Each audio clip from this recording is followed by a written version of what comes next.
Crusher. So, it comes to South Australia. So it comes to this. 3 events run and 3 events won. 3 winners, Crowe, Clayton and Hughesney. It seems everyone has worn the green series leader singlet. It seems nobody can hang on to it. Well, this time it's personal.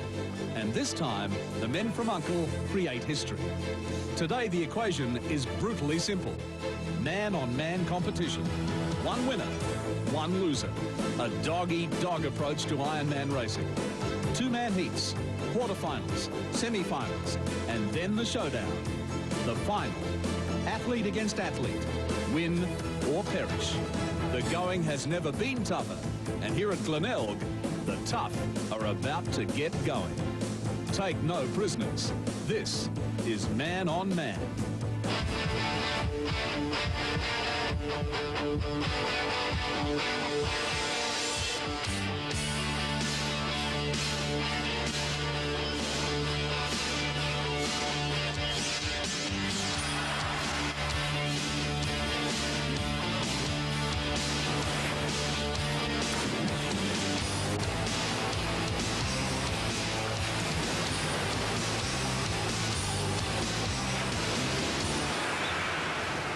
The Stamford Grand Hotel, right on the beach here at Glenelg, as round 4 of the Uncle Toby Super Series sizzles into South Australia. Hello everybody and welcome. I'm Tim Bailey, and to be honest with you, you've never seen anything like this before. It is a day of Ironman racing that breaks new ground. It is called Man on Man, and Michael Porra, to be honest with you, we're both pretty excited about this, aren't we? Yeah, we sure are. I don't think I've ever been as excited about an event as this one. It's called Man on Man because there are only 2 people in each race. We started with 32 yesterday. We'll finish with 2 this afternoon by the close of play. And they are so short, so exciting. They're only 6 minutes long. We've never had anything like that before. It's going to be fantastic stuff. Now, in yesterday's first round, there were no real surprises. You can see there, Kane Hughesner, Corey Hutchings, Stephen King, Trevor Hendy, Reeves, Crowe, Thuys and Parks, all getting through. In fact, that's the Meyer, in fact, got through there. Pullen, Blair, Wilkinson, Clayton, Martin, King, Hackett and Andrews, the defending champ, also through. Thanks very much, Michael. Look forward to your expert commentary throughout the day. What's the weather doing? What are the waves doing? Our man on the sand, Matty White. Well, Tim, there's plenty of wind down here, but also plenty of anticipation. I can tell you the crowd's excited about this format. The competitors are excited.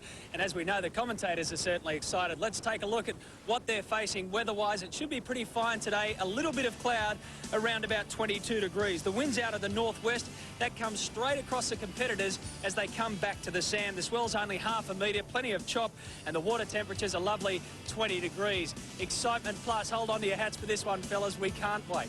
Good on you, Matty. We will return to Glenelg Beach very shortly with the first round of man-on-man action.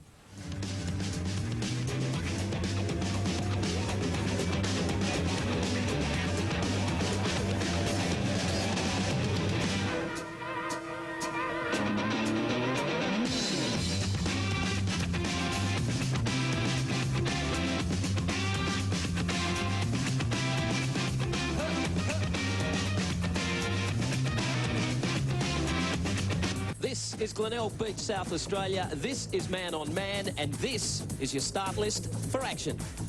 First up, Hughesner versus Corey Hutchings. Stephen King versus the great Trevor Hendy. Reeves versus Crowe. Thuys against Meyer. Pullen and Blair, that'll be a close one. Wilkinson, some chance of beating Clayton today. Martin versus Michael King. And Craig Hackett against the great one, Guy Andrews. Let's start the arm wrestling. Hughesner v Hutchings.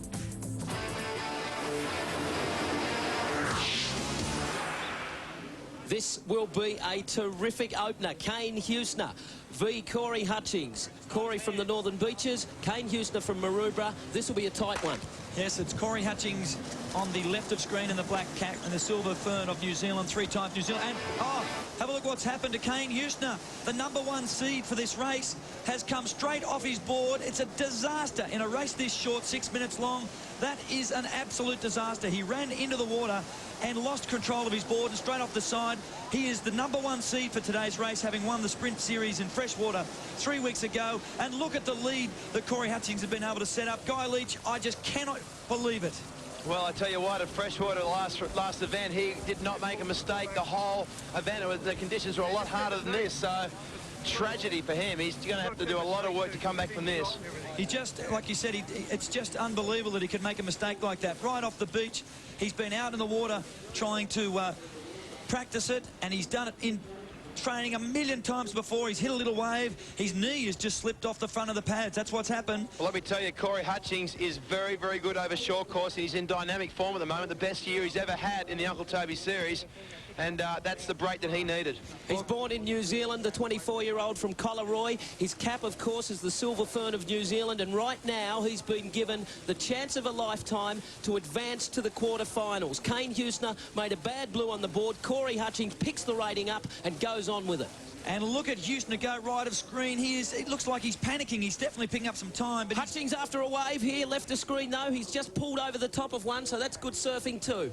Hutchings got a wave, and Hughesner really trying to pull through on him. He'll get this next little one, but he's really got some work to do from here. Can't believe that he's done it. Corey Hutchings only the 15th seed going into this race. He's now got his nose in front, and Matt White, he's going to take some pulling back from here. That's a dream start for Corey. I guess he couldn't believe his luck. He was so focused on getting out. I don't know if he really knew that Kane Hughesner made such a monumental error. The difference now is about 50 metres, because as Corey heads back in with his ski, Kane's got plenty of ground to make up. Corey Hutchings grabs that yellow ski and walks in. The waves, well, there aren't any really. It's less than half a foot, although the runs do make a bit of a difference, as you've just seen Corey pick up a little one. There goes Kane Hughesner. He's just got to block his mind out to that error and focus now on having a mistake-free second half of this race. He sure does, and this really impacts on the rest of the race as well, the rest of the whole race of today, the racing, because this man, Corey Hutchings, if he wins this one, he will race Trevor Hendy in the next round, assuming that Hendy gets through. And I can assure you that Hendy was not looking forward to racing Kane Hughesner, and maybe he won't have to. Let's have a look at the course map now for this particular race. Series of races today. There's the swim cans you can see closest to the beach, the board boys in the middle, and the ski triangular course outside, and that's the run, a short run on the beach. The order for this race is board, ski, swim, and there is Corey Hutchings, 5 times New Zealand Ironman champion, finished second in the World Championships in South Africa earlier this year. So he has great form over the short distance. It's going to take an enormous effort from Kane to pick him up. He is picking him up. Leachy, as we speak, he has picked him up probably about 5 metres on the way out in the ski, but a long way still to go. Yeah, I'd say that's right, but as soon as he turns this last can here coming back in, he's going to double that lead with the runs coming back into the beach. When you turn that third ski can at the back, the red can, the swell, the wind is coming straight in off that back to the gate coming in. So he will, you watch, he'll increase his lead, double mount. Corey Hutchings increases his rating, trying to get onto some runs now as he heads back towards the beach. These are the shortest Ironman races ever. They are the fastest. Six minutes of pure, fast speed racing. And Corey Hutchings now looking for a swell, trying to hold his stroke together. This is absolute sprint paces. We've just talked about a second ago. He's looking for a little run, and I think he might be able to hold this little run right through here. Kane Hughesner just left of screen. He's got a little run as well. If he can hold that one, it'll pull it up a little bit, but I think he might just drop off the back. He has, and there's about 8 to 10 seconds difference between them. You can just see dropping out of screen Kane Hughesner. He's on a little swell. He's going to try and rest. Now he's having to work all the way to the beach. I don't think he can get him, Matt White. I think he's too far behind. Yeah, I think you're dead right, Mick. Corey Hutchings looks pretty comfortable out front. He's going to head back into the water for the swim leg. It's pretty short, this bank out here, so it's more wading than swimming, if anything. It's a matter of how high you can keep your knees up and get out of the water. A wade and a swim standing between Corey Hutchings and a spot in the quarterfinals. He's got a big break. That's the man doing the chasing. He's got a 12-second deficit to make up. Kane Hughesner, he can see Hutchings. He's really got to put in a swim. That is a big break. Corey Hutchings now, all he has to do is swim up to his normal standard, and he should march into the quarterfinals. Well, talking to all the commentators, the expert commentators before the race started, there's 4 rounds to get through to make the final today. Everyone here had Kane Hughesner down as making that final 2. There's a chance now that he may go out in the very first round of the day. There's the prize money, $13,000 on offer for first, $10,000 for second, 8,300 down to 7th there of 3-8, and the prize money going right through to 20th place. We call it man-on-man, Guy Leach. It is cutthroat. You just cannot make errors in 6-minute races. Well, Kane Hughesner's actually come back across that bank. He's grabbed about a 10-metre deficit back on Corey Hutchings. Corey Hutchings is a hell of a short course Ironman competitor, and this is as short as it gets. But as we speak, though, Kane is rating a lot higher than Corey, probably another 10 strokes or so quicker per minute.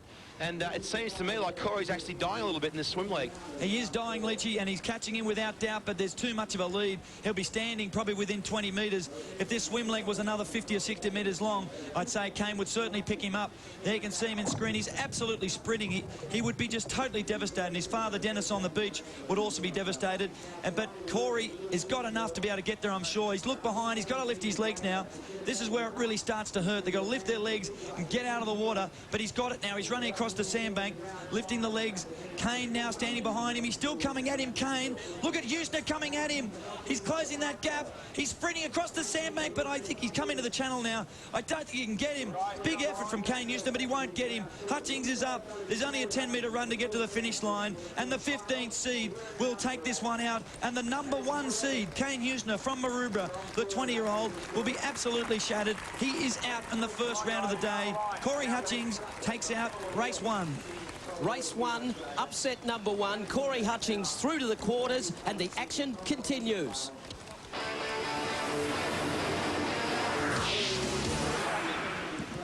Heat 2 now, Stephen King up against the King, Trevor Hendy. This is a really good race. Trevor Hendy on the comeback trail, really starting to find good form. Stephen King, a young gun, giving plenty of cheek. This is a line ball, Mick.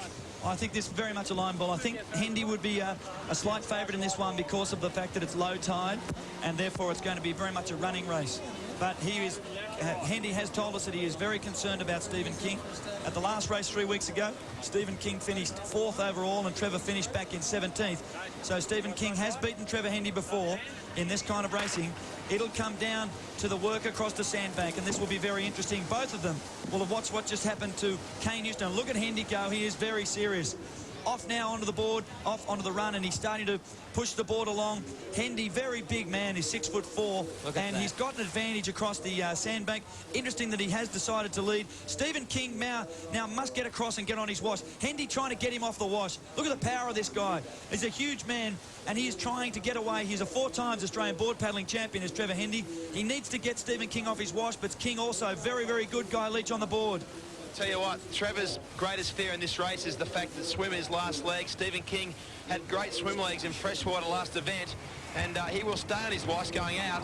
It's a matter of whether Trevor can really drop him on the ski leg next leg after this, so that the swim leg becomes a bit of a run through for Trevor. But I tell you, if Stephen King's anywhere near him going to the swim, I tell you, it's going to be a race and a half. Well, King has got onto the weight now of Trevor Hendy, so Trev hasn't been able to blast him off. He tried to. You could see Michael there really put in the rating early to get King out of that position, but King, to his credit, is right where he wants to be. This is a fantastic race. Look at Hendy. I've not seen Hendy racing this fast for about 3 or 4 years. He is really going for this. But Stephen King, I don't think there's too many people in Australia that could keep this close to Trevor Hendy on the board. Hendy, as I said, a former world board paddling champion and 4 times Australian champion. And there's a little swell coming up now on the right. Stephen King will be going for this one. If he can, he'll pull right alongside Trevor Hendy. He needs this wave, and he's got it. He's got this wave, so he's going to come right alongside Trevor Hendy. Hendy now having to wait for it.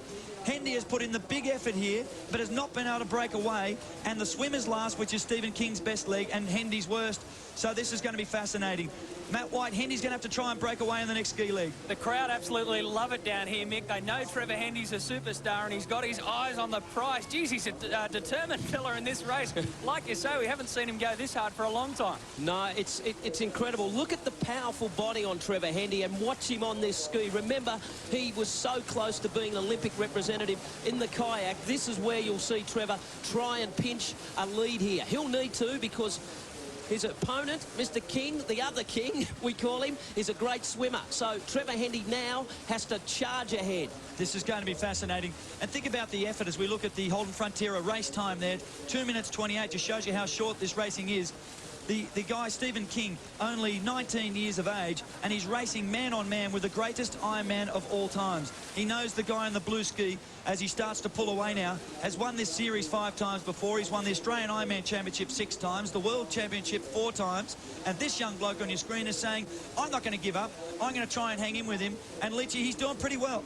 I tell you what, if I was Trevor, I would want to have at least 10 metres going into the swim leg in this next last leg, because Stephen King is too good in the swim department for Trevor to be mucking around. Now, Trev's going to come home really, really hard on these runs. He's going to get around this next can here, and he's going to just go as flat out as he can to give himself every chance to go into that swim leg and not have to have a race on his hands against Stephen King. So you've heard it from Guy Leach, Trevor Hendy needing approximately 10 metres, Leachy reckons. A break of that. He would have 5 metres now, and this is where the work will be done as he goes chasing runs. Look at the power in his shoulders. And Stephen King is still right on his wash though, Leachy. He stayed in beautifully with him. Well, Stephen King at freshwater on the ski was leading guys out at the start when it was first leg. His board and ski is a lot stronger than what it should be for his age and the lack of maturity that he has in this series. But as we speak, though, Trevor has pulled about 3 ski lengths, and at this stage, it's still anyone's bet, though, with the swim leg to come. Well, he's still pulling on right of screen on the red ski. That's Stephen King, left of screen, blue ski, Trevor Hendy, and Stephen King. Look at the serious look on his face. He said, I know this guy's the greatest ever, but I'm not going to give up. Now, Stephen King needs to pull this little wave as well, because Trevor's got one, and Trevor will be able to hold this right through. So he's got the break he needs. Stephen King is still paddling and hasn't got a wave, so he's been a little unlucky there, Steve. He's on a little swell now, and remember, there's not much swimming in this last swim leg. It's nearly a run more than a swim, which will favour Trevor Hendy because he's a bigger man. I reckon Hendy will get there, but Steve King will be slow, will really be pulling him back at the back of the can. Trevor Hendy onto the sand. Matty White's down there. What's the break? Hendy's absolutely flying as he turns the corner to head back into the water. Stephen King's going through the solo lemon crustacean. So Hendy's back into the water. He's got to keep his legs up. He's a big fella, and he does have the advantage in the shore break. No one wades better than Trevor Hendy. You just saw that. What would the break be, Matty? What do you think he's got on him? Oh, it's about 15 to 20 metres, Tim. That's a great shot there. It would be about 20 metres. Trevor Hendy, look at that. He's into the porpoising now. Is it enough, Michael? Yeah, he's got it. In my opinion, he's got it. It's just, if this was a straight swim and dive in and swim the whole way, Stephen King would really be pulling him back. But the swim's just too short. There's only about 75 metres of swimming all up, and I reckon Hendy will be safe, because even if King catches him, Hendy will outsprint him at the end. So, Leachy, I reckon this one's all over. Trev needed 10 metres. Stephen King needed 10 metres, no more than that, and Trevor had 20 metres going in. But as we speak, though, King has pulled it back to 10 metres and is catching with every stroke. Trevor has been doing the swim training that he used to do because of the kayaking, and Stephen King's probably top 3, top 4 swimmers out of the whole field. Yeah, but he's still going to hit the sandbank with about 5 metre lead, and that will be more than enough. Even being level pegging will be enough for Trevor. So Trevor now, I'd say, is going to get through this one and move through. He's very determined. If ever there was a race made for measure for Trevor Hendy, Leachy, it's this one.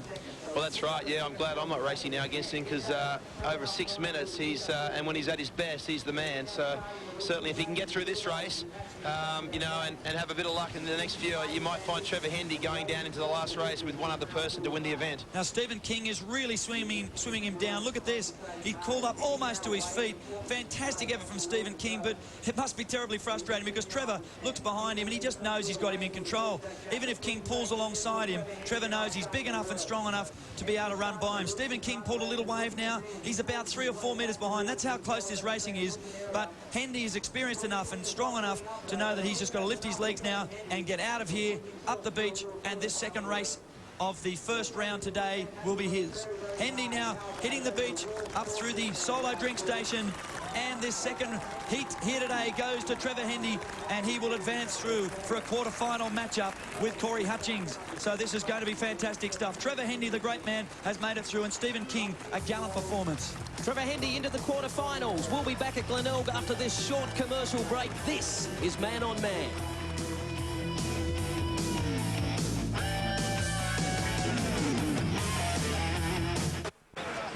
Man on man, heat 3, Scott Reeves, seeded 3 for this event, up against Jonathan Crowe, seeded 13. Once again, you just can't pick one of these. The racing is so tight and furious. Reeves in the green hat, Crowe in the blue hat. Very close. I think this is a real danger one for Scott Reeves. Crowe back into some sort of form, and look at him go off the beach on the right of screen very powerfully through, which just, that's a confidence thing. He really did look very good, and Crowe is also a very, very good wader. He's only seeded 13th for this race overall today, and the man on the left of screen is seeded 3rd. But I reckon, Leachy, that this could well be Crowe's race, this one. It's a real danger one for Scotty Reeves. Well, certainly I think that Crowe, out of all the guys over the years I've seen, is probably the best wader in the field. So, I mean, with the advantage you've got at low tide here with a nice shallow bank, it's going to help him. But as we speak, though, Scott Reeves has got on the side wash. He's going to have the inside to the first buoy. And, you know, and little things just like that can make the difference today, because you get the first chance back on the runs coming home, picks up a nice one, he might pull 2 board lengths. Scott Reeves currently running 4th in the series overall this season, was 2nd last year, and is seen as one of the real stars of the future of this sport. Jonathan Crowe, on the other hand, has been around for some time, 27 years of age, from North Wollongong Surf Club. He's currently running 15th as this man, Jonathan Crowe, but he knows he is better than that, and he's going to try and make amends for that today. Coming in towards the wave area now, this is going to be a ding-dong battle between these two, as are all the races today. But Crowe has pulled about a 1-length lead, and look at Scott Reeves, left of screen, really sprinting, trying to match it with him. Scotty Reeves ups the rating, looking for runs into the beach. Look at the big swooping paddling style of Scott Reeves. He's gone right past Jonathan Crowe to your left of screen. That was a beautiful run. He's so smooth. Crowe has to fight back now. He looks across. He can see that. He finally gets a little run now, and he is still in front on the right of screen. And also Reeves, he took that swell a long way down to the north of the beach, and therefore he's a little bit off direction, so he's going to have to run back. So Crowe will take about a 5-yard lead or 5-metre lead, Matt White, into the next leg. Yeah, Jonathan Crowe had a direct line straight through the drink station. Scotty Reeves had to make up a bit of ground to come across, but as they head back into the ski, they're going to be level pegging again. What a great format. This really brings out the fighter in everyone. Yeah, it's personal, isn't it? It's dog eat dog. There is no second place. Everyone wants to get through to that quarter-final. Jonathan Crowe with his nose in front. Scotty Reeves coming at him. And Leachy, one of the amazing things about these races today is that the little tiny things, like even just the way that you sit on your ski and how fast you put your first stroke into the water, can even win a race for you. Well, I tell you what, when you stand on that line, I can imagine the guys, you know, the stress and pressure you go through with a race like this is a lot more than a 2 or a 4-hour race, because over those distances you've got time to come back. 6 minutes of racing, you make one mistake off the start and you're really nervous, the whole race can be finished. So, I mean, this race here in particular, from what I've seen with all the other ones matched up, it's going to be the closest out of all of them. Sure is, and Scott Reeves, an absolutely magnificent ski paddler guy, isn't he? He's just got a beautiful technique.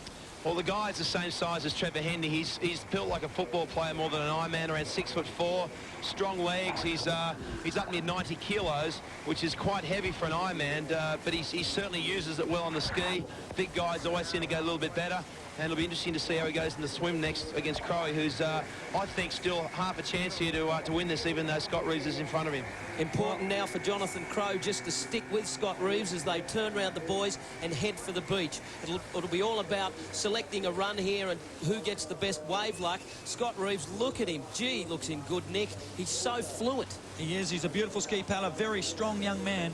Only 23 years of age, Scott Reeves, and he has opened up about a 2-length lead. That's the kind of lead you need. He's going for the line here. He really is. He knows that if he can get about, you've seen in the 2 races to date, if he can get himself about a 5-metre lead, charge across the sandbank, the swim is too short for the others to catch up. So Matty White, have made enough of a break right now. I'm not saying he's going to win it from here, but I tell you what, he'd be very happy with about a 5-metre break. Yeah, it's still pretty close, Mick, but let me tell you, the all-important run back into the beach on these skis could well be the decider, because Crowe's now slipped back about 15 metres. Before this race, Scotty Reeves was pumping his chest like a heavyweight. He just couldn't wait to get out there. Scotty Reeves, look at that action, lifting the legs high, and then he dives in. He gets across the sandbar pretty nicely. He's a big, strong guy. Definitely have the advantage over Jonathan Crowe in that. Look at him lifting the legs still. He's going to walk half this swim leg. He's so big.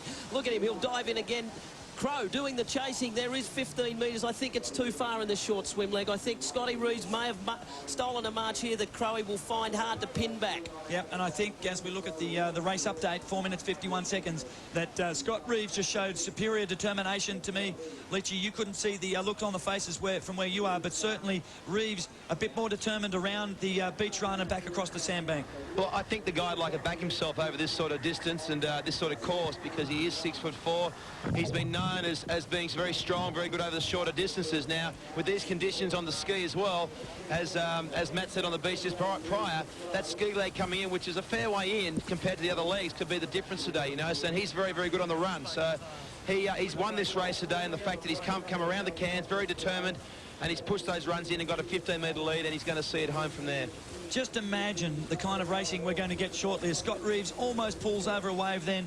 Just imagine when we get down to the quarterfinals and the final 8 people after this round. You've seen already Hendy, a terrific performance. Scott Reeves looks wonderful, incredibly determined, but it's going to be so close as the afternoon goes on. It's going to be absolutely incredible racing. Scott Reeves now coming through the channel on the beach. He has about 5 metres or so to wade, and then he'll be up and heading towards that finish line, but he has this race covered. That's why he's not working too hard now. This is all about conserving energy as well. That's why he's walking. There is no points for how fast you finish here. He's just got to get to the finish line in front of his competitor. It is man on man. One gets through and one is out. Crowe is out, and Scott Reeves will make it through. And look at the disappointment on Jonathan Crowe. He really thought he could get through further in this, and a lot of people thought likewise. And Scott Reeves making sure he expends no more energy than he has to. He crosses the line and he wins this round. Smart racing and straight into a quarterfinal. Scott Reeves, there's more man-on-man action as we get personal at Glenelg Beach on the other side of this commercial break. Hey, I'm David Chokchi. I play Cody Madison on Baywatch. You're watching the Uncle Toby's Super Series. Back after this break.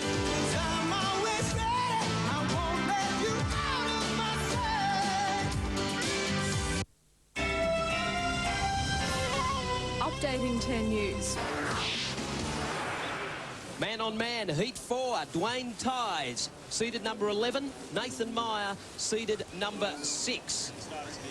And Dwayne Thuys, as the race starts, the old man of the sea, as they call him, 33 years of age, and still doing a tremendous job. And he has got one hell of a battle on his hands here. Nathan Meyer, the world short course Ironman champion, the kid there with the yellow cap and the orange star on top, trains with Hendy, and this is one of the real stars of the future, particularly over the short course. Only 21 years of age, formerly from Grafton, now in Hendy's surf club. And look at this man power through. He is 6'5", Nathan Meyer, a very big young kid, and Dwayne Thuys is going to have to put in the performance of his life if he's to get by this guy. And Leachy, doesn't he look impressive at the start of this race? Very, very sharp, isn't he? Dwayne's no slouch off the beach either with the board leg. And funny enough, Dwayne a decade ago was the Australian Ironman champion.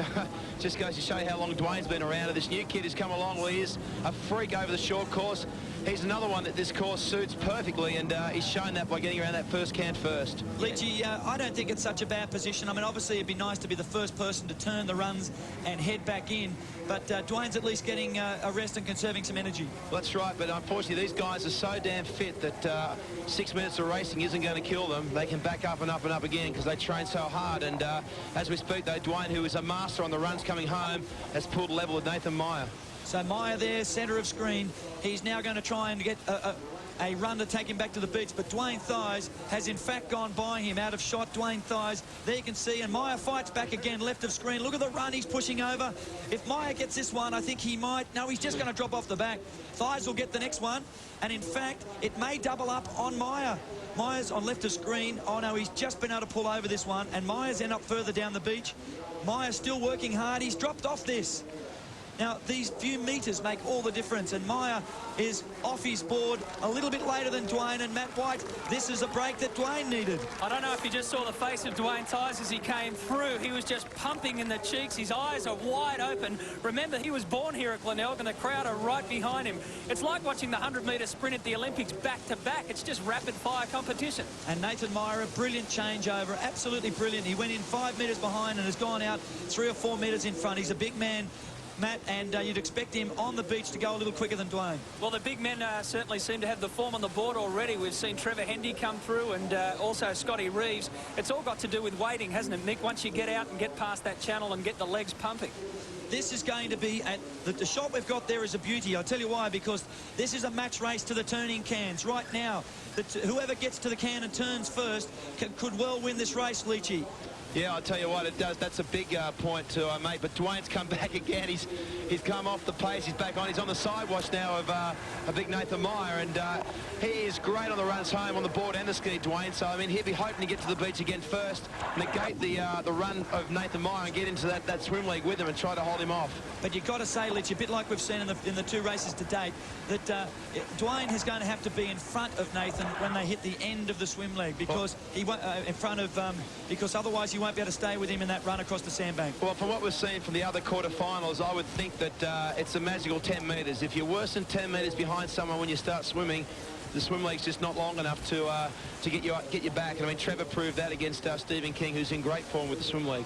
So they've turned for home now, looking for runs towards the beach. Nathan Meyer has looked impressive. He's looked sharp, and right now he's looking for a wave. He pulls up a run now. Look at the concentration on him. Dwayne Thuys to the right, tries to pull over one, doesn't get it. We're down to the runs now, Mick. They play an important part. Sure, and look at the run that Nathan Meyer's pulled left of screen, but Dwayne's got one as well. It's going to come down to the final run across the sandbank, this one. Nathan Meyer would fancy himself from here. Dwayne, I think, would have needed to be a little bit in front going into the last swim. Nathan would be a slightly faster swimmer than Dwayne, and certainly faster across the sandbank, purely because he's a taller man. But Dwayne, very experienced and incredibly aggressive, Dwayne Thuys. He will not give up on this one, Matt White. This is going to be a great finish. Aggression's the word. You've got the young gun and the local bloke, and gee, the local bloke certainly wants to get behind him. He's like a bulldog. He snaps at his heels every time he sees him in front of him. Nathan Meyer flying back into the water. He's just so tall and so fast on the beach. Look at that. Dwayne desperately trying to hang on to him, but Nathan Meyer just that extra height. Dwayne at about 5'11", Nathan Meyer at 6'4". You can see the difference across the sandbank. Thuys now desperately trying to stay with him, Leachy, but you've got to say, Meyer, from here, you'd like to have your money on him. Well, I'd say so, yeah. And isn't this a great format? You know, I was sort of wondering how it was going to go, backing up guys race after race, but certainly the way we've done it, it's just got such great matchups between, you know, a guy that's been an Australian champion 10 years ago and a world champion in there right now who's about 12 years younger or so. It just, I think this sort of type racing is here to stay. It's sort of, it's like going to really revolutionise Ironman. Yeah, it's given us an injection, something new, and it's great. Tight racing. As we keep telling you, this is the shortest Ironman racing ever. It is the fastest Ironman racing ever, and right now, Nathan Meyer looks to be enjoying it. He's out in front. The boy from Glenelg, Dwayne Thuys, does the chasing, but Nathan Meyer has opened up a 10-metre lead and looks to be going strongly. Oh, yeah, if anything, he's going away. He is really flying in this swim. Look at him go. Look at this. Look at the rating on him. He is just absolutely sprinting. Dwayne hoping that a wave will come up, and Meyer's just dropped off the back of a wave that would have wrapped it up for him. There's another little one next. He should be able to push over this. Dwayne also right of screen's got a wave. Dwayne's got a little wave too. That's going to put... And look at Dwayne surfing on it. Dwayne Thuys has come right through. Dwayne Thuys could win this. Oh, no, Meyer's up. Meyer's up. It's still going to be close. Oh, Dwayne Thuys caught a beautiful wave and came right up. And look at Meyer sprinting now. The race is back on. He looks across to his left and says, where'd you come from? The legs go up and Nathan Meyer will get it. What a race. Dwayne Thuys never gave up, right through to the finish. He is just so tenacious, Dwayne Thuys. That's why he's been in the sport for so long. But on this particular occasion, Nathan Meyer, too good, and he will progress. Man-on-man racing. It's not over till the fat lady sings, as Nathan Meyer almost found out there. Let's continue the action.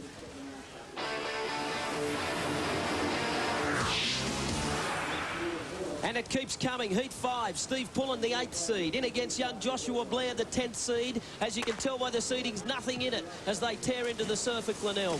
Josh Blair on the right, and on your left of screen, Steve Pullen. I think this could well be one of the certainly on paper, it could be one of the closest of the lot. Both these two guys, they're 20. Steve Pullen on the right of screen with the red cap is 21. Josh Blair, 19 years of age, on the left of screen. And these are two of the real young guns. Seeded 8th and 10th, but their performances for this year are better than that. Pullen currently running 2nd in the series overall this year, and Josh Blair currently running equal 4th in the series. So these two very, very evenly matched, Leachy. I couldn't call it either way on this one. No, each leg sort of matches each other, and these two are the formed juniors coming through. You would expect in the next 5 years that these two will win a lot of Ironman races, and this type of racing here today will really prove that these guys are as good as what they are. Josh Blair, he's 19, born in Wollongong, Swansea, Belmont, on his way, charging towards a quarter-final. He hopes. We'll find out on the other side of this break. This is Man on Man from Glenelg.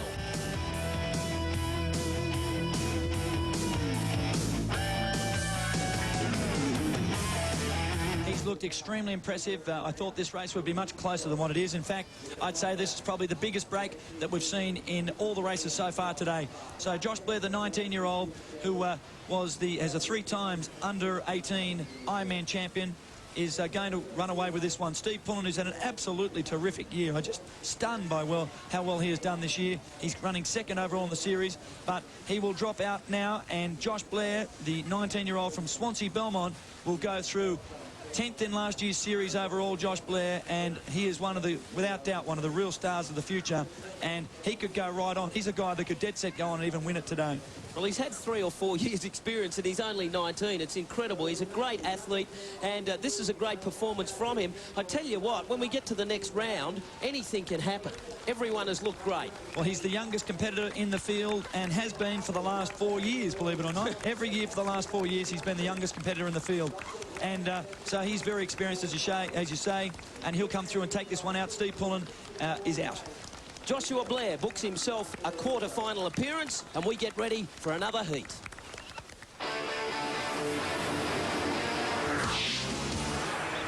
Heat 6 of man-on-man sees Grant Wilkinson, seeded 20, up against Phil Clayton, seeded number 4. A bit of a question mark over Phil Clayton's fitness. He's picked up a bacterial disease of the mouth. He's had problems with his gums and his throat, and is racing, he believes, below his best. Hasn't trained for 3 weeks and has lost 8 kilos. So Grant Wilkinson with a bit of a chance, and he's a great short course racer. He sure is, and as you say, ordinarily you would expect this one not an easy one, but certainly you would say Philip Clayton would be a clear-cut favourite, being 4th seed, and Wilkinson at 20th. But all these guys, including Wilco, once you're into the top 20 in the country, every one of them are a chance. And Wilco is a tenacious young competitor, and he's also a very, very good swimmer, Guy Leach. So I reckon this could be a tough race for Phil Clayton. Well, I'd call 50-50 the fact that Phil, I know because he's around Manly now training, that he has been sick. He hasn't done much in the last 2 weeks. Now, Wilco has had some great results over short course in the last few years. And just as we speak, though, the wind's picked up about 5 or 10 knots. Compared to what it was for the last race. So it's getting windier and windier as we're out here, and conditions are getting tougher. We can see that from Duck Cam. Great shots there right alongside Wilco as he tries to sneak up on Philip Clayton. Interestingly, in this heat, the swim is last. Grant Wilkinson and Philip Clayton are probably the 2 best swimmers in the entire Uncle Toby's Super Series team. So it is going to be an interesting one. A real line ball, but it's shaping that way for just about all these clashes. Man on man, it's a great idea. IMG and Michael Porra, you're to be congratulated. It's given us a breath of fresh air, and it's entertaining television as well. As long as you're not doing the hard yards like Philip Clayton there, not feeling 100% and still racing in probably the fastest Ironman race of his life. And Wilkinson has pulled up a beautiful run. Look at him, he's come from about 6 or 7 lengths behind, and he's taken a beautiful run right through. I don't know if he'll get to the beach. He may well, right across the back of Philip Clayton, and the 2 of them will virtually almost certainly hit the beach together at the end of this. This will hurt Clayton. Clayton did a bit of work to get out in front, and Wilco pulled a beautiful run, held it perfectly across the beach, cut back across, and Matt White, great piece of surfing there from Wilkinson, and obviously Philip Clayton to be hurting now. Crisscrossing in front of me, they were on their boards, Mick, and now they head up towards the solo lemon crush arch. They're going to come around neck and neck as they head back out for the next leg. Phil Clayton, when he made it through yesterday, had 3 words for his coach: nothing in me. Well, it's going to be tough. He's a courageous young competitor and one of the real stars of the future, Philip Clayton. A terrific attitude, just like we saw with Dwayne Thuys earlier. There's no way in the world he'll give it up. And he's just done, as we speak, a brilliant changeover. And Wilco, not a good changeover at all, and it's cost him about 2 lengths. Now, Wilkinson, definitely a stronger ski paddler, Leachy, than Philip Clayton is, and I'd expect him to come through and possibly lead into this first can. Yeah, that'd be about right, I would think. Wilco's very good over short course. He did a race the last couple of weeks in Sydney, a paddling race, and beat some of the best paddlers in the world over a longer distance, and he's better over short distance. So Clayton's really got his work cut out. Clayton's lost about 2 to 3 kilos. He hasn't been able to eat the last few weeks, and certainly that's got to play on his strength. Alrighty, Citizen are great supporters of Ironman racing, and have we seen some top young talent today, and they recognise that. This is the Citizen Rookie of the Year award. The gents watch there, suitable for swimming and snorkeling, and the ladies on the left going to the top performed Devondale Rookie of the Year award. Citizen watchers, official timers of the Uncle Toby Super Series, and it's good to have them on board. Another friend of the series is Holden Frontier.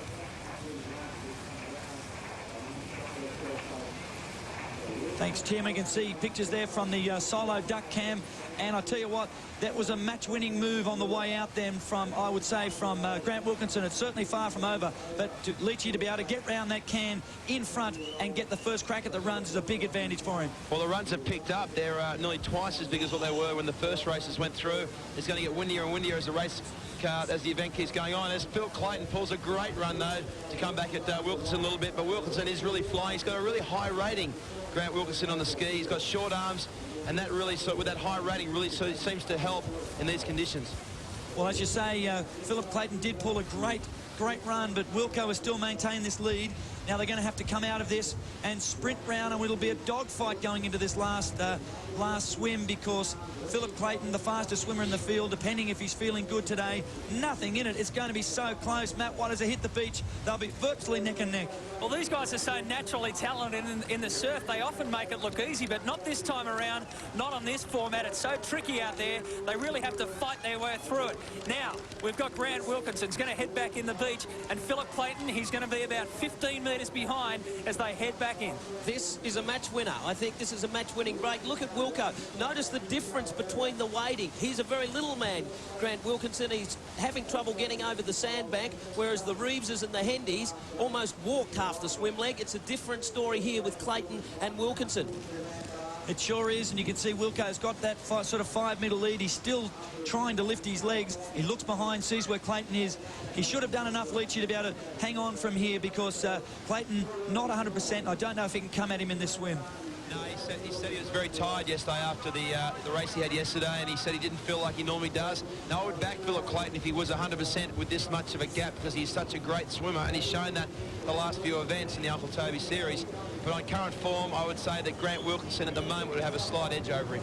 Well, Grant Wilkinson, this will end up being, if he wins this, which I think he now might, he'll move into the final 8, into the quarterfinals, and it will be, no matter where he finishes after that, it'll be his best ever performance. So a great effort from Grant Wilkinson. He's only ranked, seeded 20th going into this event, and he's going to come away with it. He's really sprinting fast now, heading towards the beach. He knows it's his best opportunity to have a great race result. Yeah, this is an upset. This is an upset of the day, fitness or no fitness with Philip Clayton. If Grant Wilkinson wins here, the 20th seed will go through to the top 8. He will be the underdog through to the quarterfinals. And as we speak, though, Philip Clayton to the left of screen seems to have made up an enormous amount of ground. Wilkinson first to his feet, Clayton not far off him. Oh, look at Clayton coming in here. This is still, no, this is not over yet. Look at Wilkinson. And Clayton's on a wave. Clayton's going to come right through, but Wilkinson's closest to the finish arch, and Wilkinson will get this. Clayton is sprinting through, doing his very best, fighting right to the end, and Wilkinson having a go, but he's close enough to the shore to wrap this one up. Legs up now, and he'll take it through to the finish line. Great effort from Clayton to come back at him, but Grant Wilkinson will charge through the solo drink station and take out this heat of round 2 and move into a quarterfinal appearance. Grant Wilkinson through to the quarterfinals as we take a commercial break. This is Man on Man from Glenelg.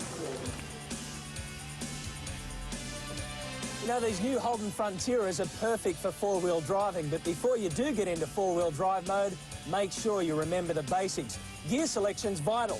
4 highs for faster speeds and on sand, and of course 4 low is for icy, maybe muddy conditions. If you're going to hit the sand, always look for the high water mark. Don't go near the wet sand. Stay with us. More of the Uncle Toby's is right after this break.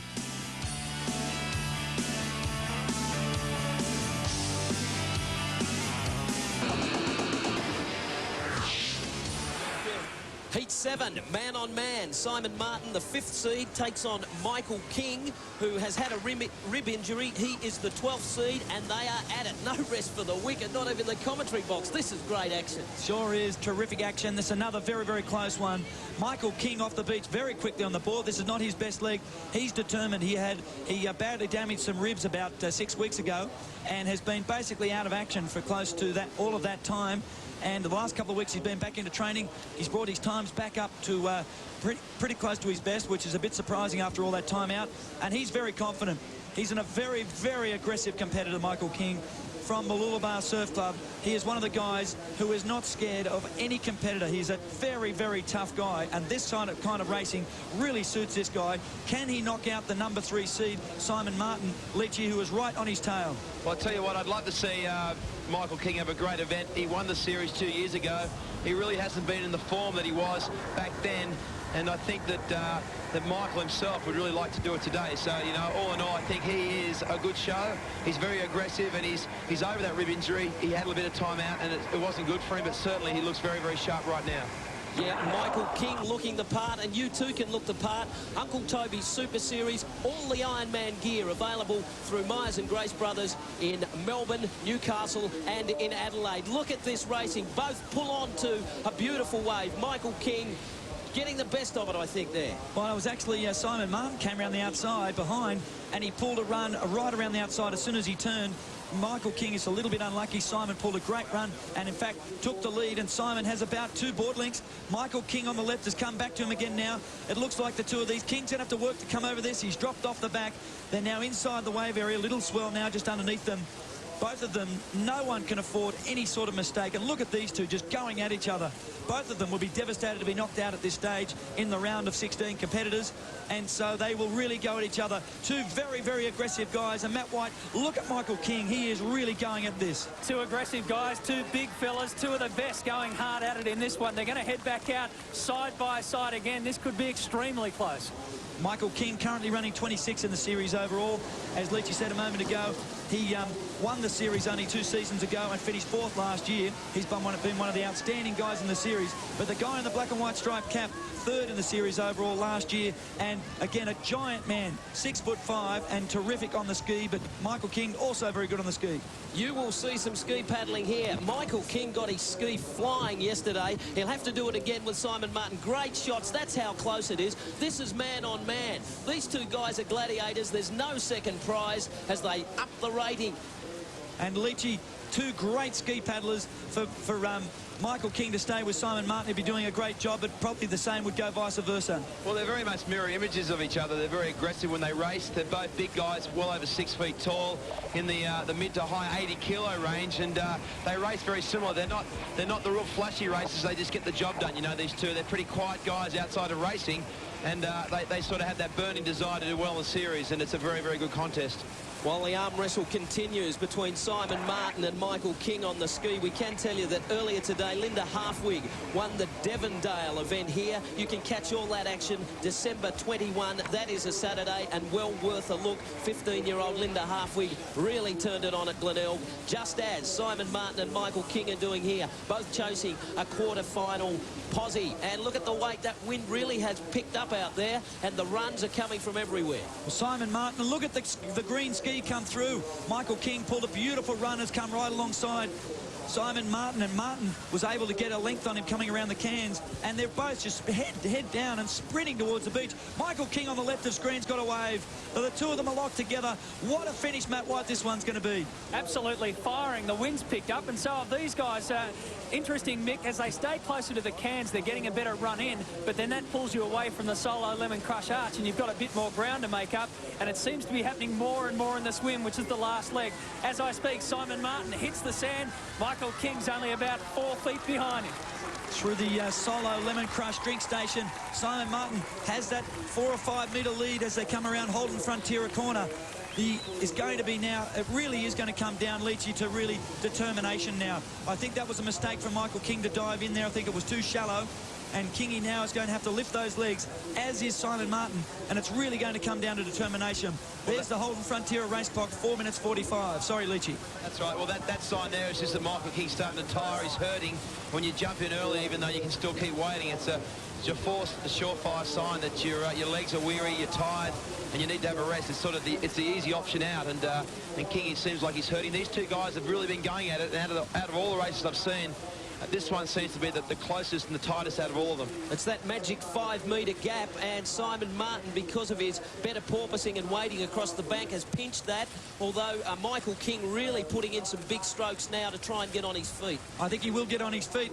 Guy, I think he's just about to get on his feet, and so this is going to come down to a sprint finish. Well, this is the first race out of all of them that we've had someone right on their feet with the swim leg to go. So if King can hang in there, you know what it's like going in. It's not a wave exactly, but there are little swells that are breaking on the edge there, and we saw a few of the competitors get good runs out of those near the shore. So King's just got to hang in there, but you'd say at the moment that Simon Martin's in the box seat. Yep, he's certainly got that length lead. It'll be interesting to see whether Kingy stays on his feet. He is at the moment, and I'd expect to see... There's a wave for Kingy. No, he's got it a little bit. Simon Martin pushing for it too, but both of them have just dropped off. It just sort of broke over to the left. They both missed the wave, and now this is where Simon Martin must have an advantage. He's lifted his legs, and I saw Michael King look around behind him to see if a wave was coming. Not a good sign. He really should be focusing on the finish line, getting the legs up and going for it. It's still a great race, but it looks like Simon Martin has that 3 or 4 metre gap, which should be enough to get him through to the finish line. They really would be hurting at this stage. You can see them just desperately diving in. Kingy's got a little wave, but it'll be too late. Martin lifts his legs over that last 5 metres and spreading up the beach. Kingy coming at him, but Simon Martin has done enough, and Martin will come through, and he wins the 7th heat of the 2nd round today. Close racing, great racing. It's called Man on Man. We're doing it at Glenelg, Uncle Toby's Super Series style. More after this commercial break. The last of our heats, Heat 8, featuring Craig Hackett, the 16th seed, up against the hot favourite in this one, Guy Andrews, the number 2 seed. Hackett in the orange and white, and Guy Andrews with the orange ski. That's not much help here. They both got orange skis. That is Guy Andrews in the green cap, and he is in great form, the little bulldog. He's looked tenacious, and he's looked extremely fast off the mark. He sure has. He, with Kane Houston out, there's no doubt that Guy Andrews is now the favourite to win today. But this is a very, very dangerous race for him. Craig Hackett, 22 years of age, from Northcliffe Surf Club, is also one of the great short course sprinters. He has won a race in the series before. He is 6'5", and Guy Andrews is 5'8". What a difference in size, Guy Leach, between the two of these people. Well, Mick, all these boys are 6'5". Yeah, they are, well, the big guys. It's a big difference, so yeah, the two, it's like chalk and cheese. One's very stocky and short, the other guy's very long and lanky. Craig Hackett comes from a swimming background, which is why he's such that sort of build really suits. But Guy Andrews is so tough over these type races, and I'm sure that he's really looking forward to today. But this is a real stumbling block for him. We haven't seen too many soft races out of the ones that we've seen. I'm sure this one's going to be tight as well. Already Guy Andrews just trying to make a break, try to get that. It's been a magical 5 metres. It seems if you can just pinch it, it doesn't sound much, but when you get to the water's level, it's enough to win a race for you. That's it, and that's exactly what they've been trying to do. And Guy tried to sneak around on the inside, didn't get there. He's attacking again now on the inside. His best 2 legs are still to come, Guy, but also this man, Craig Hackett, the former Australian Stillwater swimming representative, is very, very good. Andrews needs this little wave to come right up, and he has.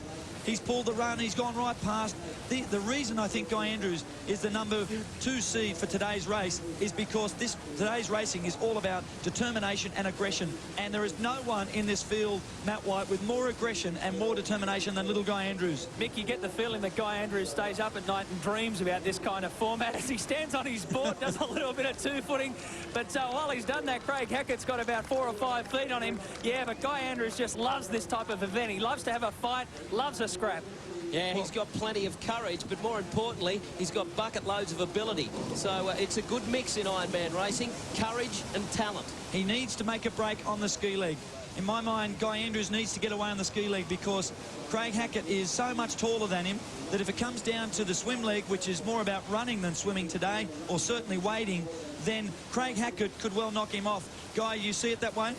Well, my opinion is I think Craig Hackett can beat Guy Andrews in this race and cause the upset of the quarterfinal. So time will tell, but he's such a good swimmer, and having 6'5" compared to 5'8", look, I know Guy Andrews is tough, but if anyone's going to make a go on Guy Andrews today, Craig Hackett's the type of guy that could do it. I think I really believe that Andrews will get away in this ski leg and will set up a winning break by the end of this ski leg. I could be wrong, but that's the way I think it'll go. And I know Andrews He's thinking that's what he has to do. Hackett's worst leg is his ski.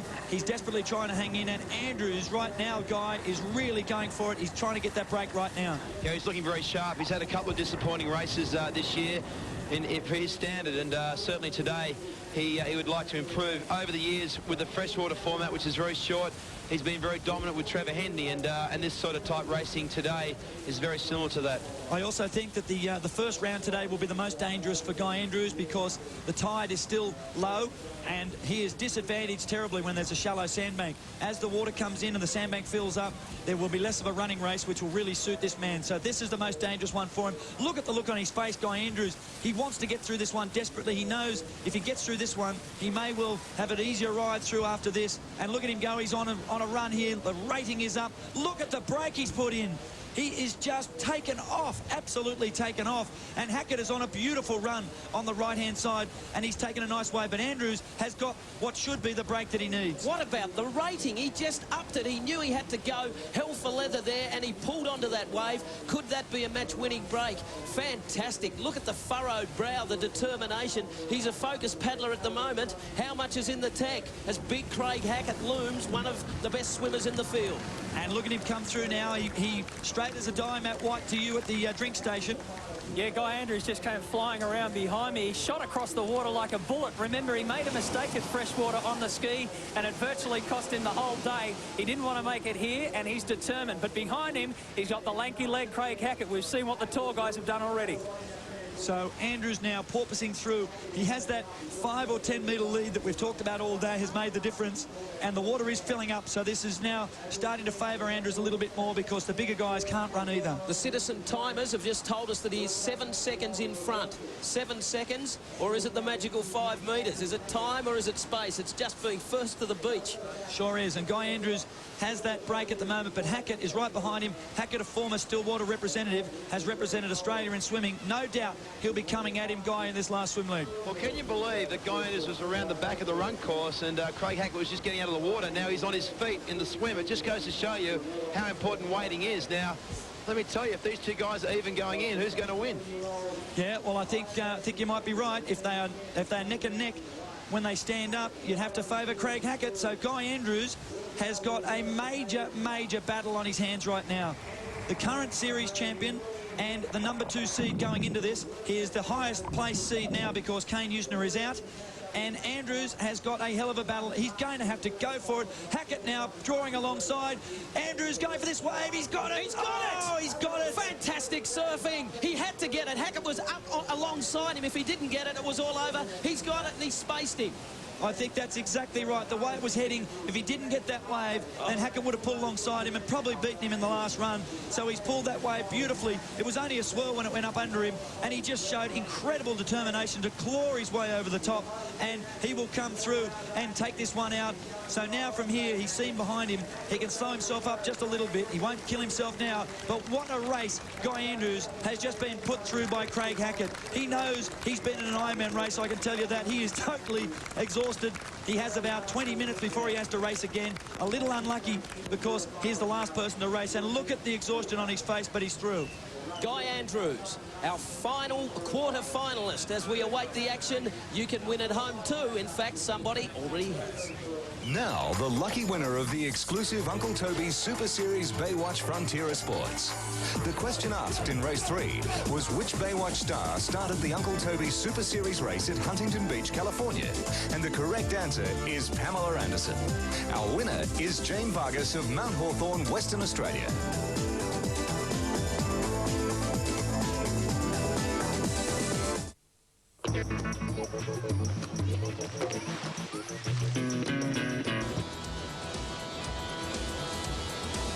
Welcome back to Glenelg for Man on Man. That was the Stamford Grand Hotel. Grand by name, grand by nature, and they've done a grand job looking after us.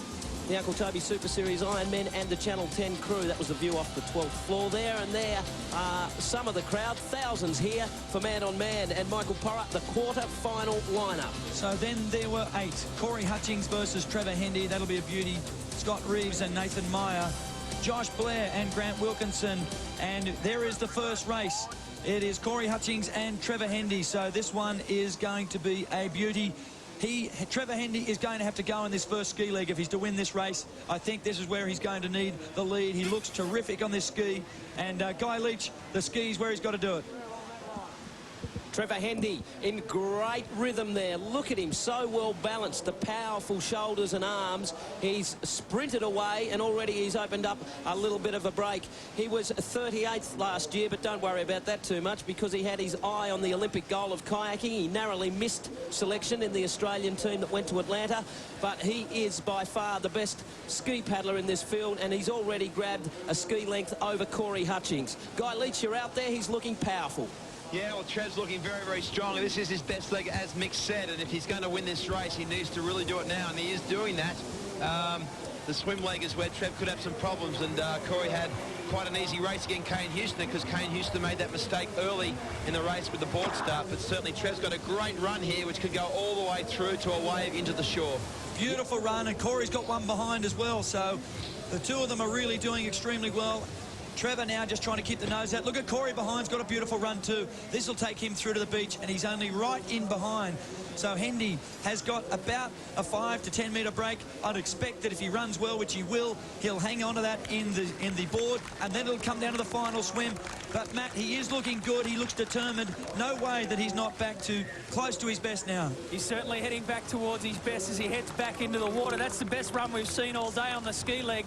So there's still plenty of petrol left in the tank of Trevor Hendy. Now Corey Hutchings goes in. The difference, it's about 10, possibly 15 metres. Yeah, 9 seconds, Citizen have just told us. So Trevor Hendy 9 seconds in front of Corey Hutchings. This is Australia v New Zealand. Corey, of course, from Collaroy on Sydney's northern beaches, but originally from New Zealand. So he's racing with the Silver Fern of New Zealand. And Trevor Hendy, a dinky die, and aren't we proud of him?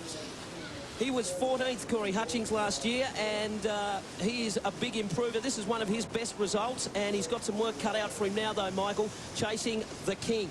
Yes, formerly of Midway Surf Club in New Zealand. They still claim him as their own over there. And as we've said earlier on, 5 times New Zealand Ironman champion, and he finished second at the World Championships earlier this year. But Leachy, Trevor does look like he's going on with this one. I don't think he's lost anything at all in this swim leg. No, well, this format really suits Trevor, doesn't it? Had this been around the last, say, 10 years or so when Trevor's been competing at his best, I tell you what, he would have won some of these races because having that rest with the 6-minute race and having a rest going back in again, it's the perfect event setup for his metabolism. Yeah, he's grinning and he's doing some winning at the moment too, Leachy. He loves it, and he's got a big break now of about 10 or 15 metres. And he's pulled a little wave there too. That's given him another 5 metres or so. And the great Trevor Hendy, the 6 times Australian Ironman champion, who's also won this series on 5 separate occasions, is coming through, and he looks like he could go on with this one, Matt, because the board leg to go. He's won plenty of titles on the board as well. Trevor told me a couple of weeks back that he thought around round 3, round 4, he'd be coming back to his best. He didn't expect too much out of himself in the first couple of races of this series, but I'm sure he's expecting big things now. A little bit difficult down here when they get up because there's plenty of rocks down here along the beach. All right, Matty, thanks for that. Trevor Hendy onto his board now. It's good to have him back, isn't it? We know him as a winner, and it's good to see him forging his way into what will be a semi-final appearance if he can keep in front of Corey Hutchings now. He is a very, very strong board paddler, but it must be said that Corey Hutchings also paddles a fine board as well. But this break looks to be a bit of a match winner, although Hutchings coming at him now. If he can get onto his wake, that'll be that man's mission on your screen right now. It's going to be hard for him to get on his wake, but he certainly will be in. He's in enough. He's close enough to him to have a go at him on the way back in on the runs. He's about 4, maybe 5 board lengths behind, and he's within striking distance, and a very, very good board paddler. He picked up that distance on his run into the water, Guy. He's very good, Corey, at putting the board up on his hip and jumping in on it and getting that glide off the beach. Yeah, Trevor's got a big lead, though, and certainly when he turns this last board coming in, he's going to double his lead that he's got right now. This is the best I've seen Trevor look since his comeback. Certainly I don't think he's at his absolute best that he has been the last few years prior to the kayaking, but he's not too far off. He sure is. There's the race clock, 5 minutes and 5 seconds. He's only got to get back to the beach, and look at the big man go on these runs. He's just so powerful and so big. I reckon the other people on the other side of the draw, perhaps Nathan Meyer or Scott Reeves, well, one of those two will meet this man in the semi-final. Right now they'll be looking at his form and thinking, boy, oh boy, it's tough. But look at the wave that's going to come up for Hutchings. If Hutchings can pull this one, he's going to get it, and Trevor's got to stay on this one in front. Trevor's wave will double up. It may double up, and Corey could well come right through on it. It's going to be very interesting. I don't think it's going to happen. Trevor might be able to hold this through. He's having a good look behind him, and they're both lining themselves up, but Trevor will be able to take it through. His wave just hung on, and Hendy will come through, up through the solo drink station, and he will take out quarterfinal #1. Corey Hutchings eliminated. Trevor Hendy first into the semi-finals of man-on-man. Now, our second quarter-final.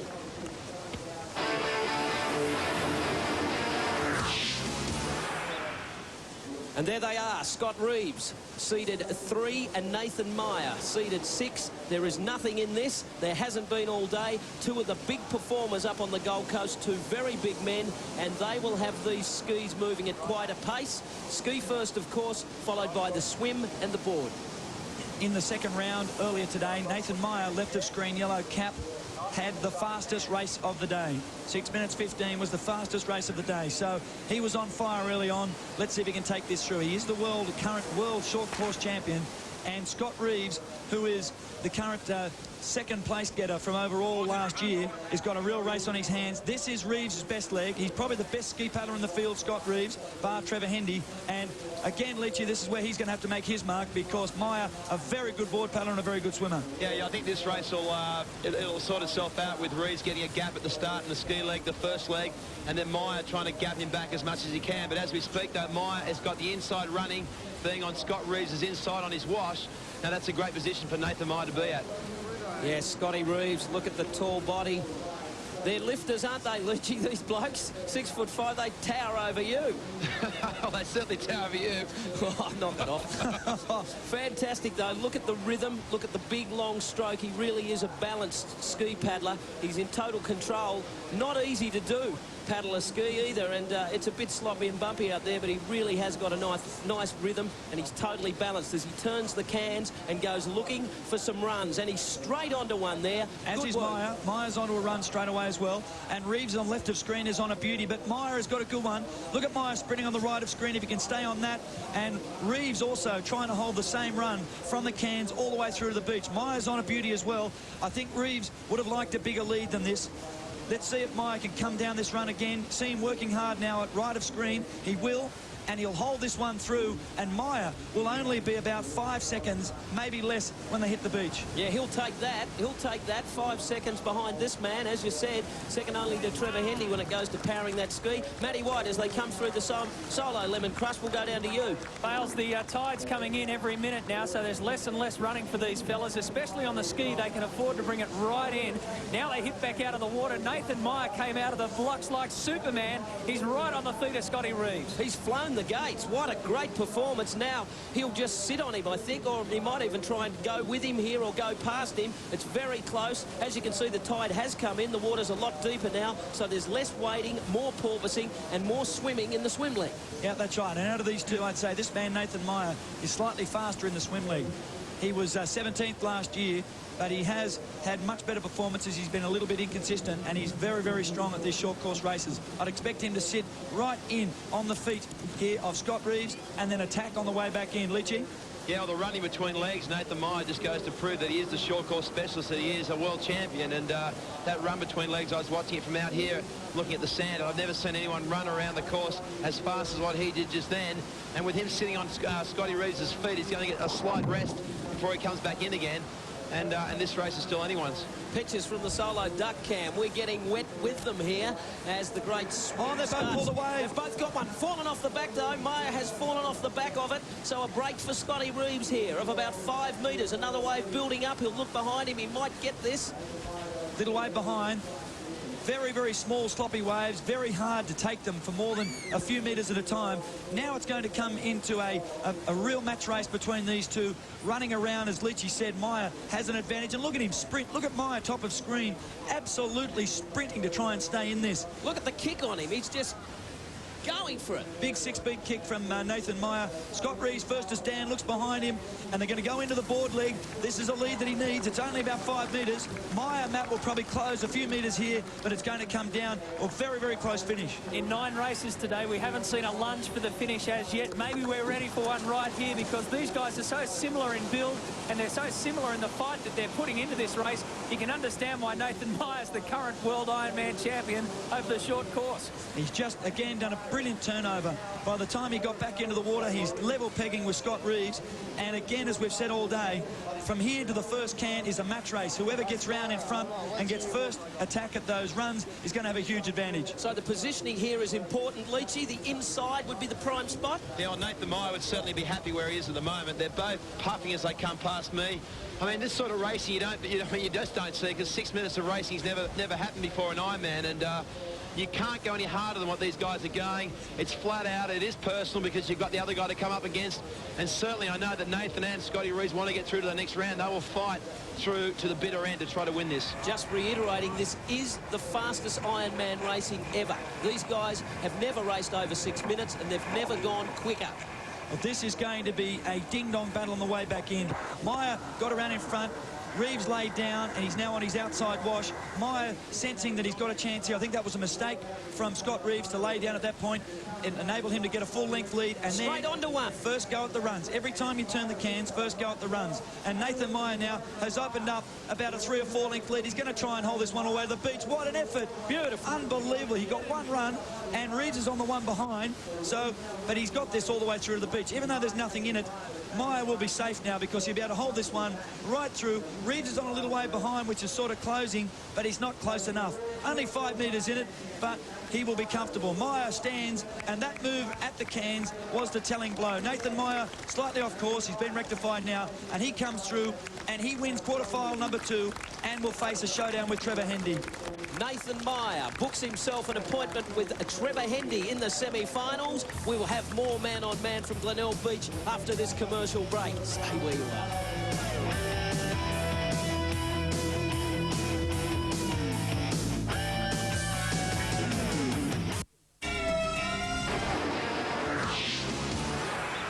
Quarterfinal number 3, and a couple of bolters, I think you could say.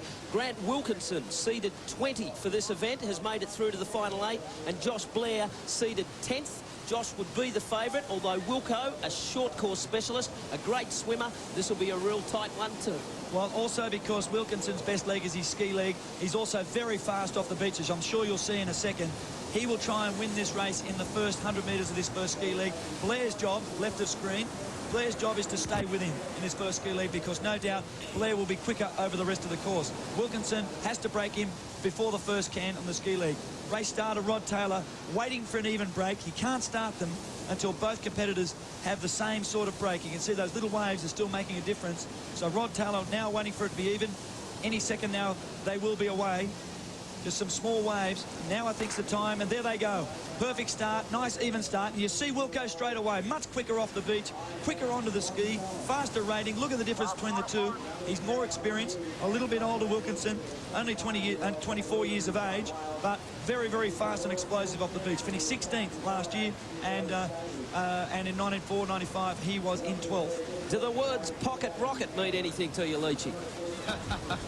Well, he is a pocket rocket, isn't he? He's got very high rating on the ski, on the board, and even swimming. You'll find the next 2 legs after this is very similar in what he does, but certainly his ski paddling, he is a world-class paddler over sprinting and over distance, so it is nothing new to find him out in front of Joshua Blair. And as you said, Mick, the way this is going to run this race, Joshua Blair's got to decide whether he can paddle this guy down in the swimming department and the board department, and certainly he won't want Wilkinson to get away too far in the ski.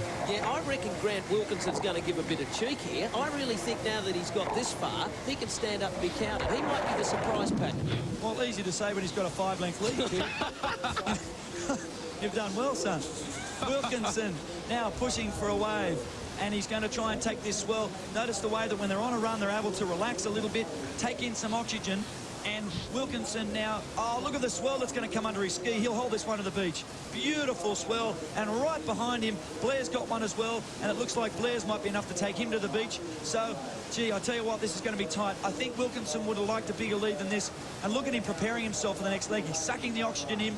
Their pulses can actually drop from something like 180 to 200 beats a minute right down about 120 beats a minute with that 20-second rest on the way in the ski. And watch him explode now. He's absolutely sprinting, Matty White.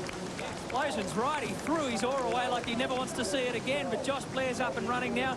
He's trying to catch Grant Wilkinson. You talk about pocket rocket. He's only small, but he's got plenty of fight, plenty of muscle. Sounds a bit like Tim Bailey. Settle down.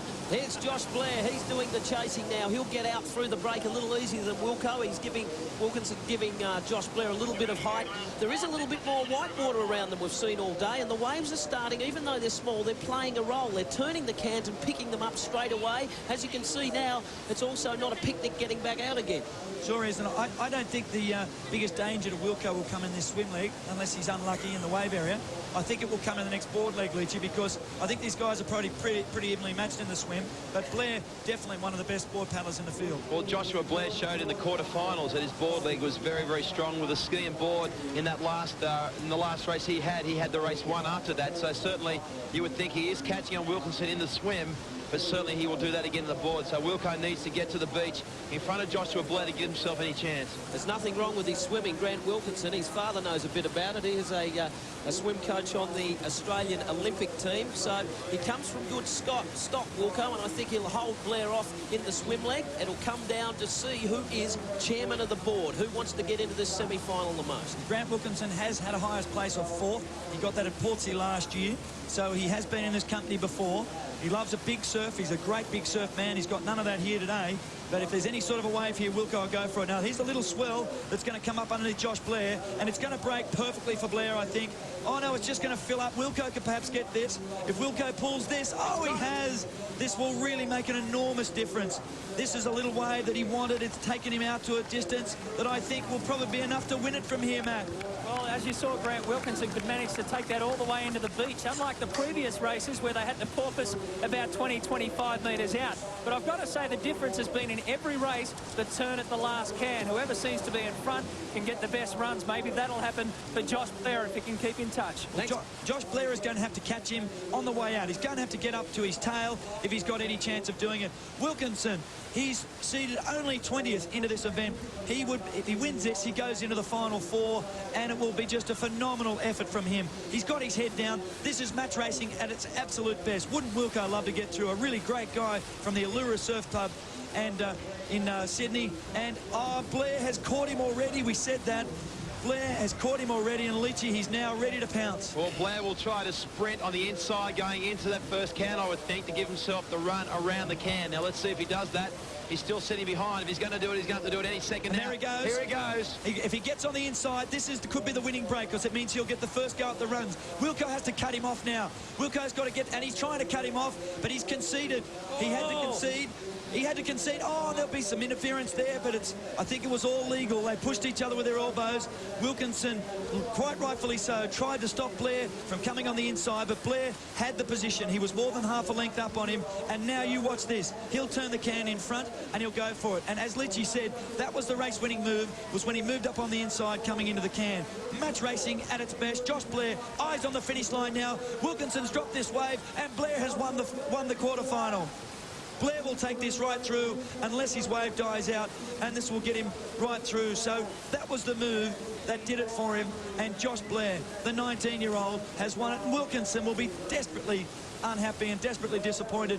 He just looked like he was going to hold on. It was that move in the cans that did it, and Blair now can comfortably take it through. He'll jump off his board now, run up to the finish line, and he will book himself an appointment in the semi-finals with either Guy Andrews or Simon Martin. A great effort from Josh Blair. He looked like he was gone. He fought back beautifully and has won his quarterfinal. All's fair in love and war and Ironman racing. Josh Blair through to the semi-finals. Time now for our final quarterfinal.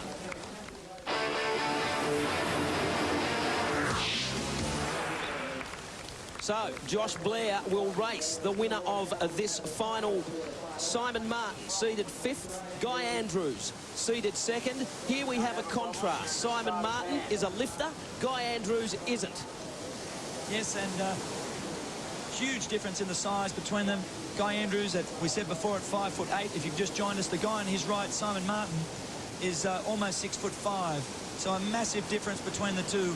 And let me tell you one other thing about these two. They're both in the Tugan Surf Club, and there is no love lost between them. Both of them would hate to lose to each other. This is a classic matchup between two guys that unfortunately don't have a whole lot of time for each other. And this is going to be great stuff. Either of them, they're really going to hurt each other to win this one. We've talked all day about these races being personal. This one really is. What about the aggression factor out there? Guy Andrews, he is a steely competitor. He digs deep. We have got a problem with the starting gun. He ran out of blanks, Rod Taylor, so he's got him back now in the gun, and we're away. So again, the start's so important. Simon Martin, one of the best ski paddlers in the field, the big man, but Guy Andrews, terrifically fast off the beach. So a lot more power, a lot more strength with Simon Martin, but Guy Andrews just so determined. Look at him. Look at him go. He's half the size of this other guy, and he's just blown him off the mark there. Leachy, terrific effort from Guy. Well, he's actually said to us during the season that his sprinting's been very good. He just hasn't had the luck go his way. Last race at Freshwater, he came off the ski and it cost him the event. Certainly these two, this will be the matchup as far as the aggression goes, because these two guys have come to push and shove in past races over the years. Well, they sure have, and I don't think there's any difference in the swimming and the board pattern between either of these guys. So if Guy can steal a break here of 5 or 10 metres, this might be where this one is all over. I can't see Simon actually, doing what Josh Blair just did, Leachy, and picking up a big distance from behind. No, they're very evenly matched, these two, and I mean, as you said, not one of them is going to lie down and die. They're going to fight to the bitter end. Even if they're behind by 5 or 10 metres, they'll fight right through, because there's still half a chance they could come back. But as we talk, though, as we speak at the moment, Guy Andrews on the runs has pulled a good run, but Simon Martin has come straight back at him again, and it's very tight. Yeah, it is indeed. We can see that's a great shot now of them both coming down runs. Soon as you turn the boys at the moment, their waves are just coming round and they're sweeping to the beach. And Andrews has been unlucky. His wave died out and he doubled up, and Simon Martin was able to come over. So terrible bad luck there for Guy Andrews. Great piece of surfing there from Simon Martin. And you can see the look of disappointment in Andrews' face. He had the lead he wanted. He put all the work in, but it's come to nothing. He's going to have to try and make another break. And Simon Martin is going to be, because he's so much bigger, Matt, when he comes around, he's definitely got an advantage in the run legs. In more ways than one. That's the long and the short of it, isn't it, Mick? As they came in, they were stroke for stroke. Now they're, going straight into the water together. They're right next to each other. A little bit of porpoising, then it's off to the swim. This is going to be side by side most of the way. Well, this will be interesting. Can Simon Martin make a break, use his height to advantage here?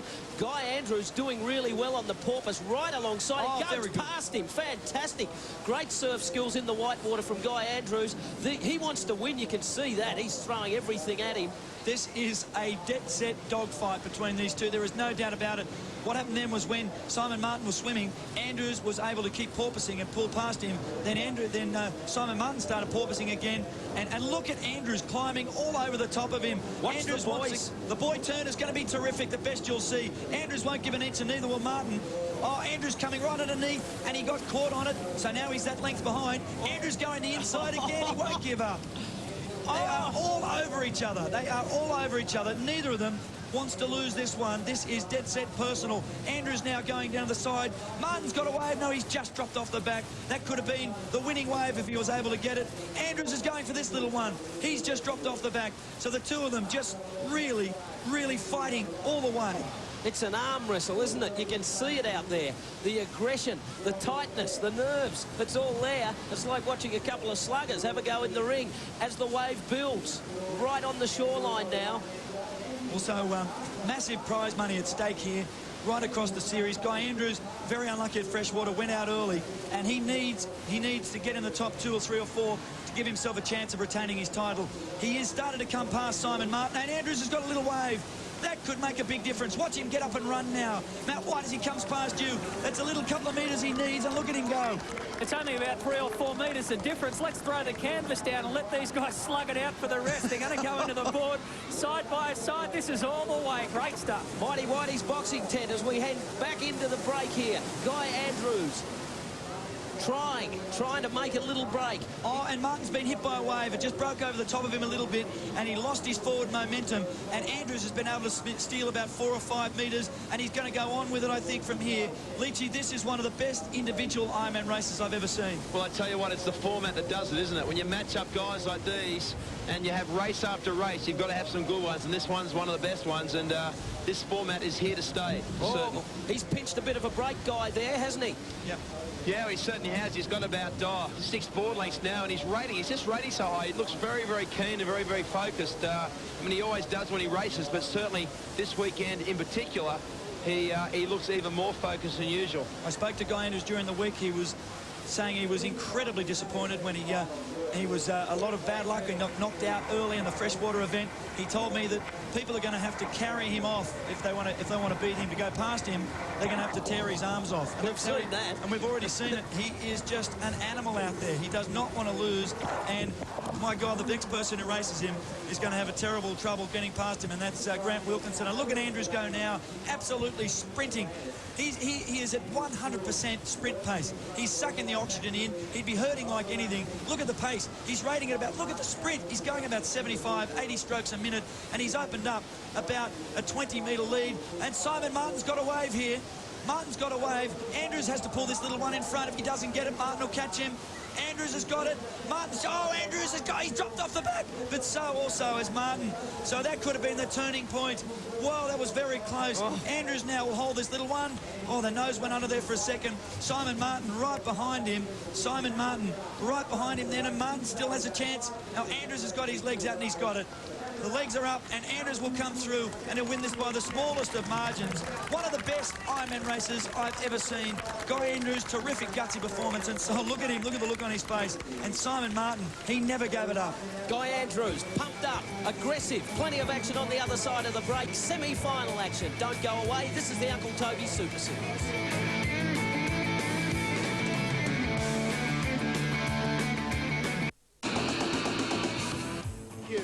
People on the pier soaking up the South Australian sunshine and the man-on-man action. Round 4 of the Uncle Toby Super Series from Glenelg Beach. The semi-finalists, Trevor Hendy, Josh Blair, Guy Andrews and Nathan Meyer, are with Matt White.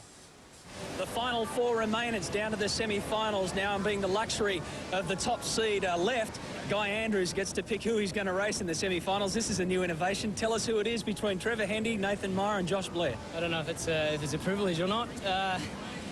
It's a tough decision. I think today, really, Trevor's in form. I don't think I want to race Trevor until I have to. And you know, out of Nathan and Josh, they're both going really well. And at this moment, I still don't know who I'm going to race. But I think eeny, meeny, miny, mo. I think I'll race Nathan. Nathan it is against Guy Andrews. So Trevor Hendy, you'll meet Josh Blair. Now, while they go away, quickly tell us why. Well, I mean, really, there's nothing in all 3 guys. I couldn't pick it. I like a challenge, so I went with the tallest guy. Down to the final 4, that's it. Thanks, mate. Great innovation, that, and as is the man-on-man. Michael Porra checks the semi-final lineup. So Trevor Hendy will race Nathan Meyer. Nathan Meyer will race Guy Andrews. Josh Blair will race Trevor Hendy, and I reckon that is a very, very bold move by Guy Andrews. Meyer, definitely the man in form. He's had the 2 fastest heat times to date. It'll be a tough one. Time now for the first semi-final.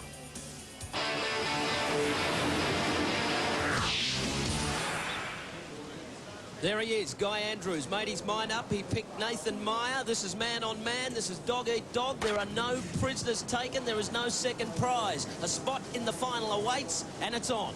And the order swim, board, ski for the semi-finals. I'm still pretty stunned by that decision of Guy Andrews. He is just such an outrageously aggressive competitor, because Nathan Meyer has been the fastest competitor so far today. He's also the world short course champion. Andrew said he chose him because he was tall. I think that's just absolutely terrific stuff. He did it because it's a challenge.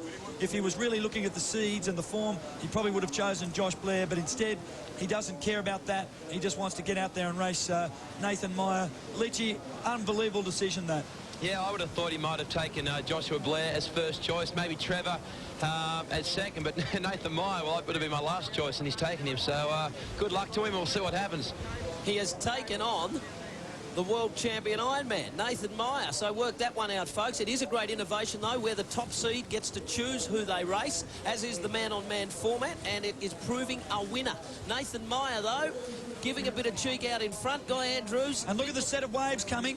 Sorry, Tim, you can see a great set of waves. Meyer will get this. Oh, no, he'll just drop off the back. He might... Oh, very close. He just got a run on the top of it. And there's another little wave behind. Andrews is going to get this. If he gets it, it'll be a great effort. He's got it. Meyer's got it too. It'll go a little bit longer for Guy Andrews. So Meyer's dropped off the back, and Andrews has held it beautifully for an extra 10 or 20 metres. So that could really make a difference. He's now got his nose in front, and Nathan Meyer is going to have to attack. Andrews has got another little one. Great surfing there from Guy Andrews. Really tenacious competitor. He's now got his legs up, and he's off and running, and he's now going to grab his board and head off on the next leg. Matty White, you're down there. Where did the waves come from? And look at the sprint on Guy Andrews. Yeah, conditions have certainly changed in the last half hour or so, Tim, but I tell you what, Guy Andrews reckons he's not such a natural surfer. I think he's definitely wrong, because he pulled a beautiful wave in, but as they head back out on the board, it's still pretty close. This is a great battle, this one. A little more white water about now. The wind has definitely picked up, and with it, the swell. The swell hasn't played a factor yet, but it is now, and it's a bit harder to get out as Guy Andrews puts in the big, deep paddle strokes. And there's a couple of little waves, but it looks like Guy Andrews is clear. This is a race to the can. If Andrews can get around this first can in front, and look at Meyer coming on the inside, I reckon, and Meyer is trying to get him on the inside. Andrews desperately must get to the first can in front. If he can get round in front, he'll get the first run, and it looks like he's got it, Leachy. Looks like he'll get round in front. Yeah, it certainly does. He's Nathan Meyer put another great run leg in behind. He caught up that deficit that he lost with Guy Andrews catching that wave in the swim. But I've been very impressed with Nathan Meyer's board, his shape of his board, and the way he paddles it coming back in on the runs. And let's just see what he's like when he turns this last buoy, and if he can get in front of Guy Andrews coming back to the beach. Now, the form has been first person around this next buoy has usually swung straight onto a wave or a run. Guy Andrews will be hoping that continues. Round he goes now, and he's looking for one straight away. Can he get over it? He looks like he's going to. He's pushing hard, and he's got it. He's dropped off the back of a run now, and Meyer's pulling for one. And you can see Andrews now, and look at Meyer coming over the top of a little run. Andrews on one as well. Andrews, he's got a wave here. If this turns into a wave, this will be all over, because he's the stronger ski paddler. He's got over it. This is the match-winning lead, I'd say. That's the wave he wanted. He'll now suck the breath in, put in a huge run, and he'll take off in the ski. And I don't think there's any chance that Meyer can pick him up in the next ski leg. Andrew's too strong. He stands up off the top of the board, and he is off and running. Look at him go. Meyer, Matt White, is going to have to put in a big one to catch him from here. Well, Guy Andrews has certainly got the fight in him this time around. Nathan Meyer sprinting along the sand. It's not going to be that far as what we thought it was as they come back into the ski. In fact, as I speak, Guy Andrews has had to stop dead, and now he's trying to get away. Nathan Meyer's come right up next to him. But what about the explosion when it comes to Guy Andrews on a ski? Well, Meyer put in a huge run leg again, but Andrews is very strong, Leachy, in this ski leg. Well, Guy Andrews has had a copybook race up until now, hasn't he? Made no mistakes and taken what he's had there, put himself in position, and he deserves to be in front. And Andrews hitting a couple of waves that'll slow him up. Meyer's coming through, but Andrews is clear of the waves now, and now it's just got to be mistake-free. Although it still will come down to the runs on the way back in. But Andrews, stronger in the ski with a couple of lengths. He should be able to go on with this one, Leachy. Well, he's looked good on the ski all day, hasn't he? He's looked very, very sharp. The ski hasn't been last leg. It's been up near the front, and he's very, very fit, and he's very, very focused, as we said earlier. So, I mean, unless there's a tragedy here or something goes wrong, really wrong for him, you'd have to think he'd be the first man into the final. Guy, we all said at the start of the day, wouldn't it be amazing if we had a Guy Andrews, Trevor Hendy final? And I'll tell you what, there's a good chance that's what's going to happen. And there's the lead. Guy Andrews now turning around with about a 3-length lead. He'll put the head down and really go. You saw what he said in that interview before. He didn't care that he was taking on the world champion. Oh, he's got a little bit of a bump into that cam, but that's okay. He's now got the head down. He's sprinting. He can see the finish line. He knows that there's only probably 2 or 3 lengths back, but if he can get on a few good runs, here's a wave. This one should turn into a wave for him. What about his rating there? He just knew he wanted a wave and he picked up the rating and he's on it now. This should be the wave that takes him straight through to the final. The first final of man-on-man. Guy Andrews. Guy Andrews on this wave now. He will hold this one right through to the beach. He just now has to make no mistakes. It is bumpy and choppy out there. He's got to get through to the beach on this with no mistakes because Meyer is also on a wave. But there are no problems here. He will be into the final. He was devastated after the freshwater early exit in survival. He's back now and he is into the final. Will it be a match-up with Trevor Hendy? We'll find out very shortly. The 2 greatest Ironmen could well go head-to-head in the final. Guy Andrews, our first finalist on the historic man-on-man Ironman series, the Uncle Toby's, live from Glenelg. See you shortly.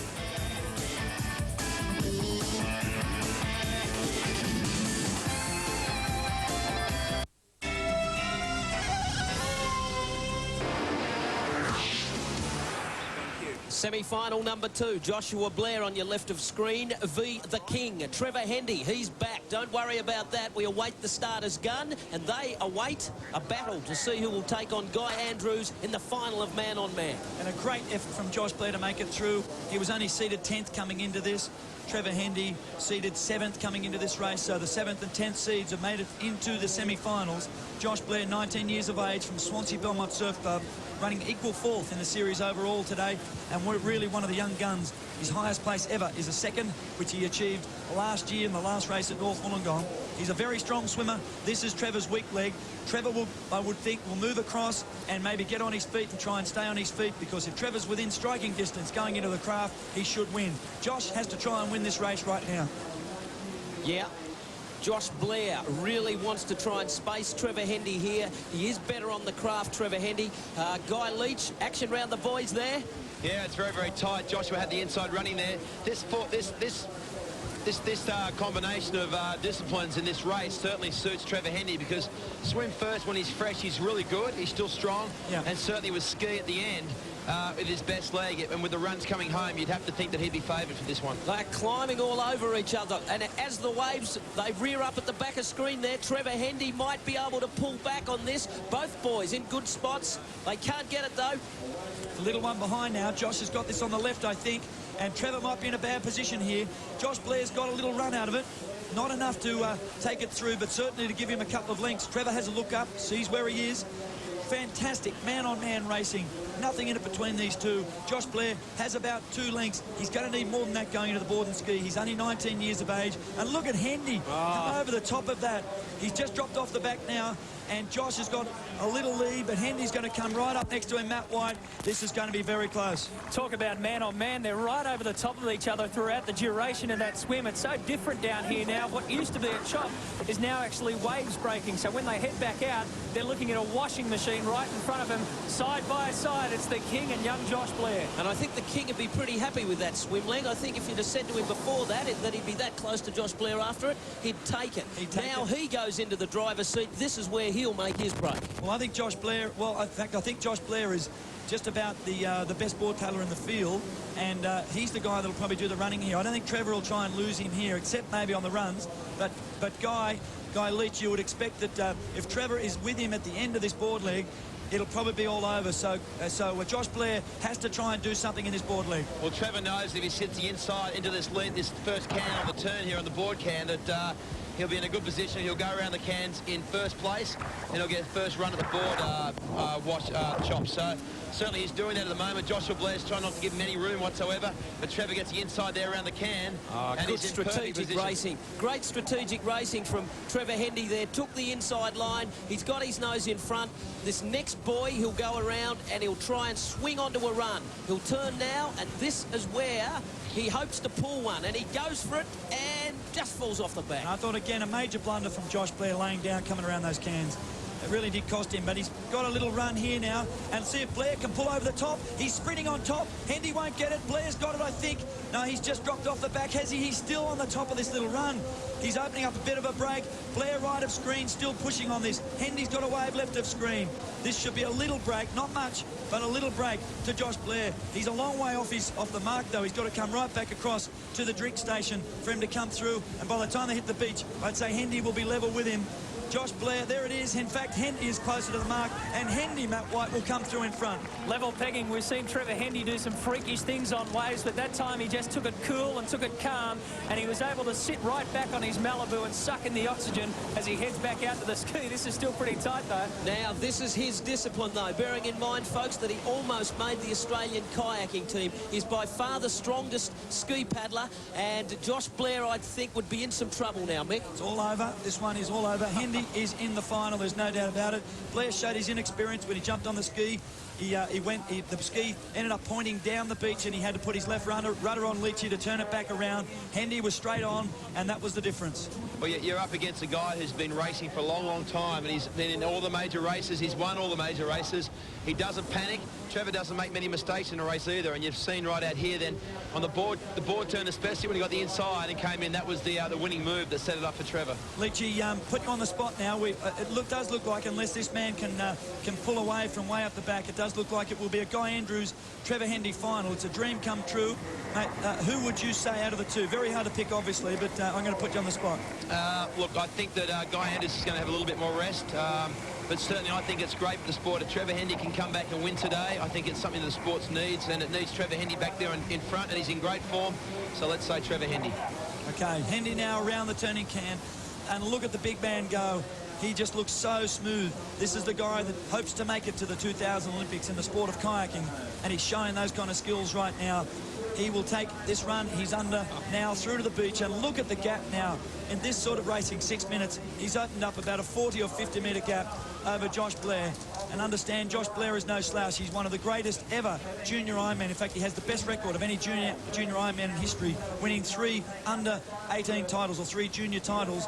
And Trevor Hendy has showed him absolutely who's boss today, and he's got himself into the final. Hendy now a couple of metres to paddle. Josh Blair on a little wave behind, but Hendy can afford to cruise up the beach now and start preparing himself for the final. Trevor Hendy, winner, semi-final number 1. Great to have him back. The King up against Guy Andrews in the final of Man on Man. Plenty of saltwater action on 10. Baywatch, 7:30s on Wednesdays. And speaking of which... Hi, I'm Jean Lee Nolan from Baywatch, and you are watching Uncle Toby's Super Series here on Channel 10.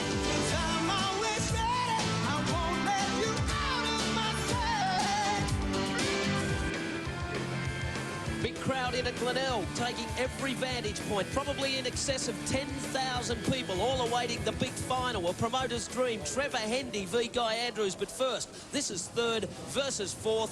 Joshua Blair, Nathan Meyer to decide, third position. The closing stages now, in fact. This is the last turn back to the beach. Nathan Meyer comes out of the can very well, and Josh Blair is trying to push him down. Blair's a bit of a look over his shoulder there. He's seen something. Bit of a run. He's pushing over. Look at Blair go. He's really flying over this run. He's got this run. Can he hold it right through? He's pushing over the top. He's got this wave. He's come from a length behind, had a look over his shoulder, saw a bit of a run, and he's taken this one right through. And these points, incredibly important. The enormous money at stake here, and Josh Blair, the youngest competitor in the field, will take this wave all the way through and will take third place overall. Tremendous effort from him. Superb effort. One of the real stars of the future. Josh Blair from Swansea Belmont, third position. Alrighty then, bring it on. The final we've been awaiting for. Trevor Hendy and Guy Andrews.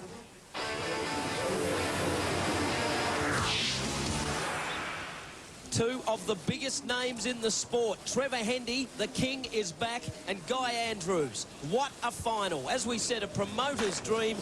Two of the best, two of the biggest. This will be a beauty. And again, enormous size difference between these two. Trevor Hendy, a very big man at 6'4", Guy Andrews 5'8", but he doesn't care about size. He's one of the few guys in his whole field, couldn't care less who he was racing. He's delighted to be racing Trevor Hendy, and isn't it fantastic to have Trevor Hendy back in this? These two guys, are the first and second on the list of all-time winners. In fact, of the 46 races ever held in the Uncle Toby Super Series, in the 8-year history, Hendy and Andrews have won an incredible 24 between them. That's more than 50%. Hendy with 15 wins and Andrews with 9. The two best ever are in the final, and Leachy, this is going to be great. Well, I tell you what, they're neck and neck. They're at each other.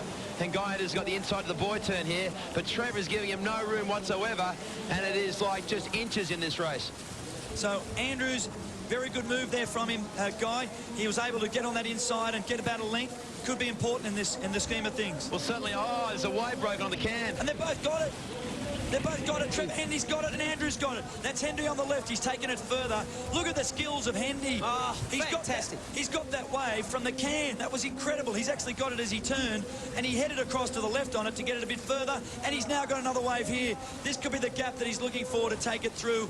He's going to stand any second. Andrews already is behind the 8 ball in what is his best leg.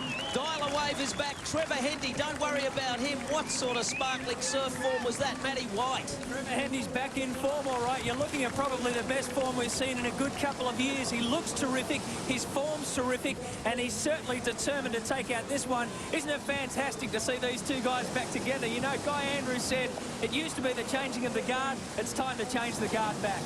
Yeah, correct. The boys are back in town. The big names, the big performers, and look at their records. Michael Porra just told you that. Trevor Hendy, he's won 15 times. He's got 16. He's got his eyes on it. Don't worry about that. Look at the form. There's no better ski paddler in this field, and he's got a nice break, Guy Leach. And Andrews has been hit by a wave. It is all over. Hendy is going to win this by a mile. Guy Andrews has been hit by a wave, and he's just shaking his head, can't believe his luck, but it all came down to that wave at the end of the first swim leg. Look at him shaking his head. He cannot believe it. He really wanted to have a race where he could go toe-to-toe with Hendy throughout. Hendy pulled that wave at the can, surfed it magnificently all the way through, and Andrews basically, Leachy already, he's out of it. Well, the race is over. He's got second place, but geez, he was a bit stiff, wasn't he? I mean, he had the lead going around that swim can. Trev sort of jumped on it sideways, and then he got hit going out, which is not his fault at all. It was just bad luck, and certainly Trevor's got a huge lead, the biggest lead we've seen all day. So Hendy now is about 60 to 70 metres in front. Andrews won't give up. You can bet your life on that. He'll keep plugging away. But look, on the other side, Hendy is on a wave. Already he's pulled a beautiful wave. He'll hold this right through to the beach. And there was an interview Trevor did during the week where he said to somebody that people were saying that his comeback isn't serious. He really wanted to get out. He said, I'm not mucking around. I'm serious about this comeback. And he has just proved it today. Unbelievable stuff. This is a gigantic lead. Look at Guy Andrews, top left of screen, right back out to sea. We've only been going about 4 minutes, and he has about close to a 100-metre lead, Matty White. Yeah, he's serious, isn't he? What? Don't worry about that. He could cruise all the way through here and still win it by a mile, but he's firing away. He's still plugging away, and determination like I've never seen before from Trevor Hendy. What a pity that we've been denied such a spectacular finish, but we still have two of the best in the water. Guy Andrews picking up a wave out the back now. He'd be a very disappointed man, but he is not a quitter. This man has got a very big heart. He will chase and chase and chase, and that's what he's doing at the moment. It must be disheartening, though. He wanted to go toe-to-toe. He wanted this to be a spectacle. This was a showcase for Ironman racing. It still is, too. Look at the look on his face. He is just so aggressive. It's a real shame that we didn't get to see the two of them go toe-to-toe, but Andrews will not give it up, as we said. He'll sprint all the way through to the finish line, and Hendy out in front doing likewise. He wants to win this race, and he smiles across at the camera. He looks at Leachy and says, g'day. He wants to try and win this by as far as he can. Andrews absolutely sprinting behind him, but he won't catch him. Hendy's going to win this by a fair way and stamp his authority right back on this series. Your mate Trevor Hendy could be in dangerous form tonight, Leachy. Yeah, God help us. God help us. Certainly be feeling good now, won't he? He won't be feeling any pain whatsoever because he's got it in the bag. Guy Andrews, for his own credit, though, he hasn't lost any more ground since he got hit by those waves, and is putting everything he can into it, which you know he does. And it's just great to see these two guys out together, man on man. You know, last two going into this thing, and I think this thing is great for sport. In all seriousness, it is great for the sport, isn't it, to have our biggest name ever back on the winners list, Guy? Yeah, it needed that, you know. I think that the sport needs to have a name up there, and Grant and myself are out now, and Trevor's still competing, and it's just great. He hasn't won for 2 years, and it's great to see it. He's on a wave now, and he will win this event, and it's fantastic. It certainly is great stuff, and what races we're in for the rest of the year between these two guys. Either of them can still win the series. We'll have the official points for you shortly. They will move up into about 3rd and 4th place overall in the series, within striking distance of the lead, and Trevor Hendy is back. Trevor Hendy wins round 4 of the Uncle Toby Super Series, and the King is well and truly back. Trevor Hendy has monstered this event and has won it. Never looked like losing all day long, and what a sensational performance from him. Guy Andrews just coming into the beach now. He's been aggressive, tenacious all day long. He'll be very angry with himself and upset with himself, but there was nothing he could do about that. It was just bad luck on the waves, and Andrew will get another chance. He's shown he's right back into form. The crowd lets him know what they think of him. He is just a tough competitor. Very, very popular athletes, both of these. Guy Andrews, 2nd place. A couple of good mates too, they are. Look at that. Great sportsmanship at the end of it. 2 of the biggest names in Ironman racing. That race, by the way, was the fastest of the day. 5 minutes and 32 seconds. Trevor Hendy just blitzed it. Righto, down we go to Matt White.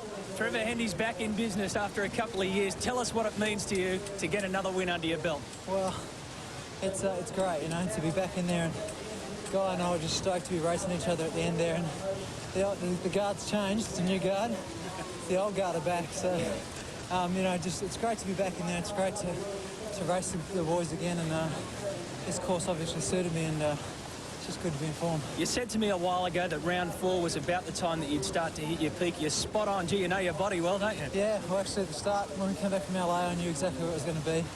I was pretty confident for freshwater, and we got bundled out in the first round, and that I don't think was a real indication of how I was going at the time, so I was looking forward to this race to sort of settle my nerves a little bit and realise I was back there somewhere. Well, you're certainly back in business. The smile's on your face. What about this guy, Guy Andrews?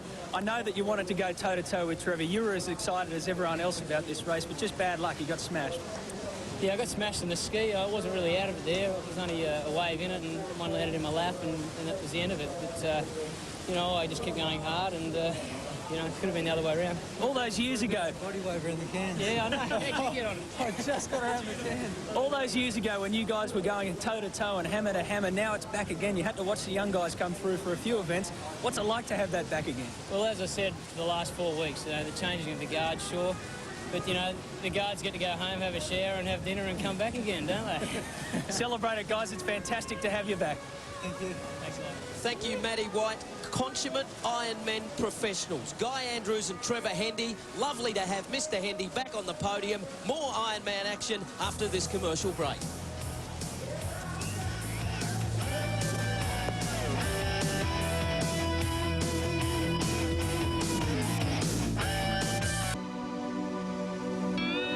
The King is back, and everything today went according to plan. We introduced a new format, man-on-man racing, to see 2 of the biggest names in the sport, Trevor Hendy and Guy Andrews, fight out the final. Michael Porra, a great day of racing, and I have a feeling that this format of man-on-man may one day be as big a star as Trevor Hendy. I think you're probably right. I mean, it was just fantastic. I don't think I've enjoyed a day of Ironman racing like that for so long. The sprinting right from the very first race was fantastic. Anyone could win, anyone could lose. One in, one out. It was just terrific stuff. And to have those 2 guys in the final, well, that was a real bonus. Let's have a look now at the official results from today's race, with Trevor Hendy on top, of course. Guy Andrews, a tenacious second. Then Josh Blair, the youngster. Meyer did well. Reeves, Hutchings, Martin and Wilkinson, his best performance in some time.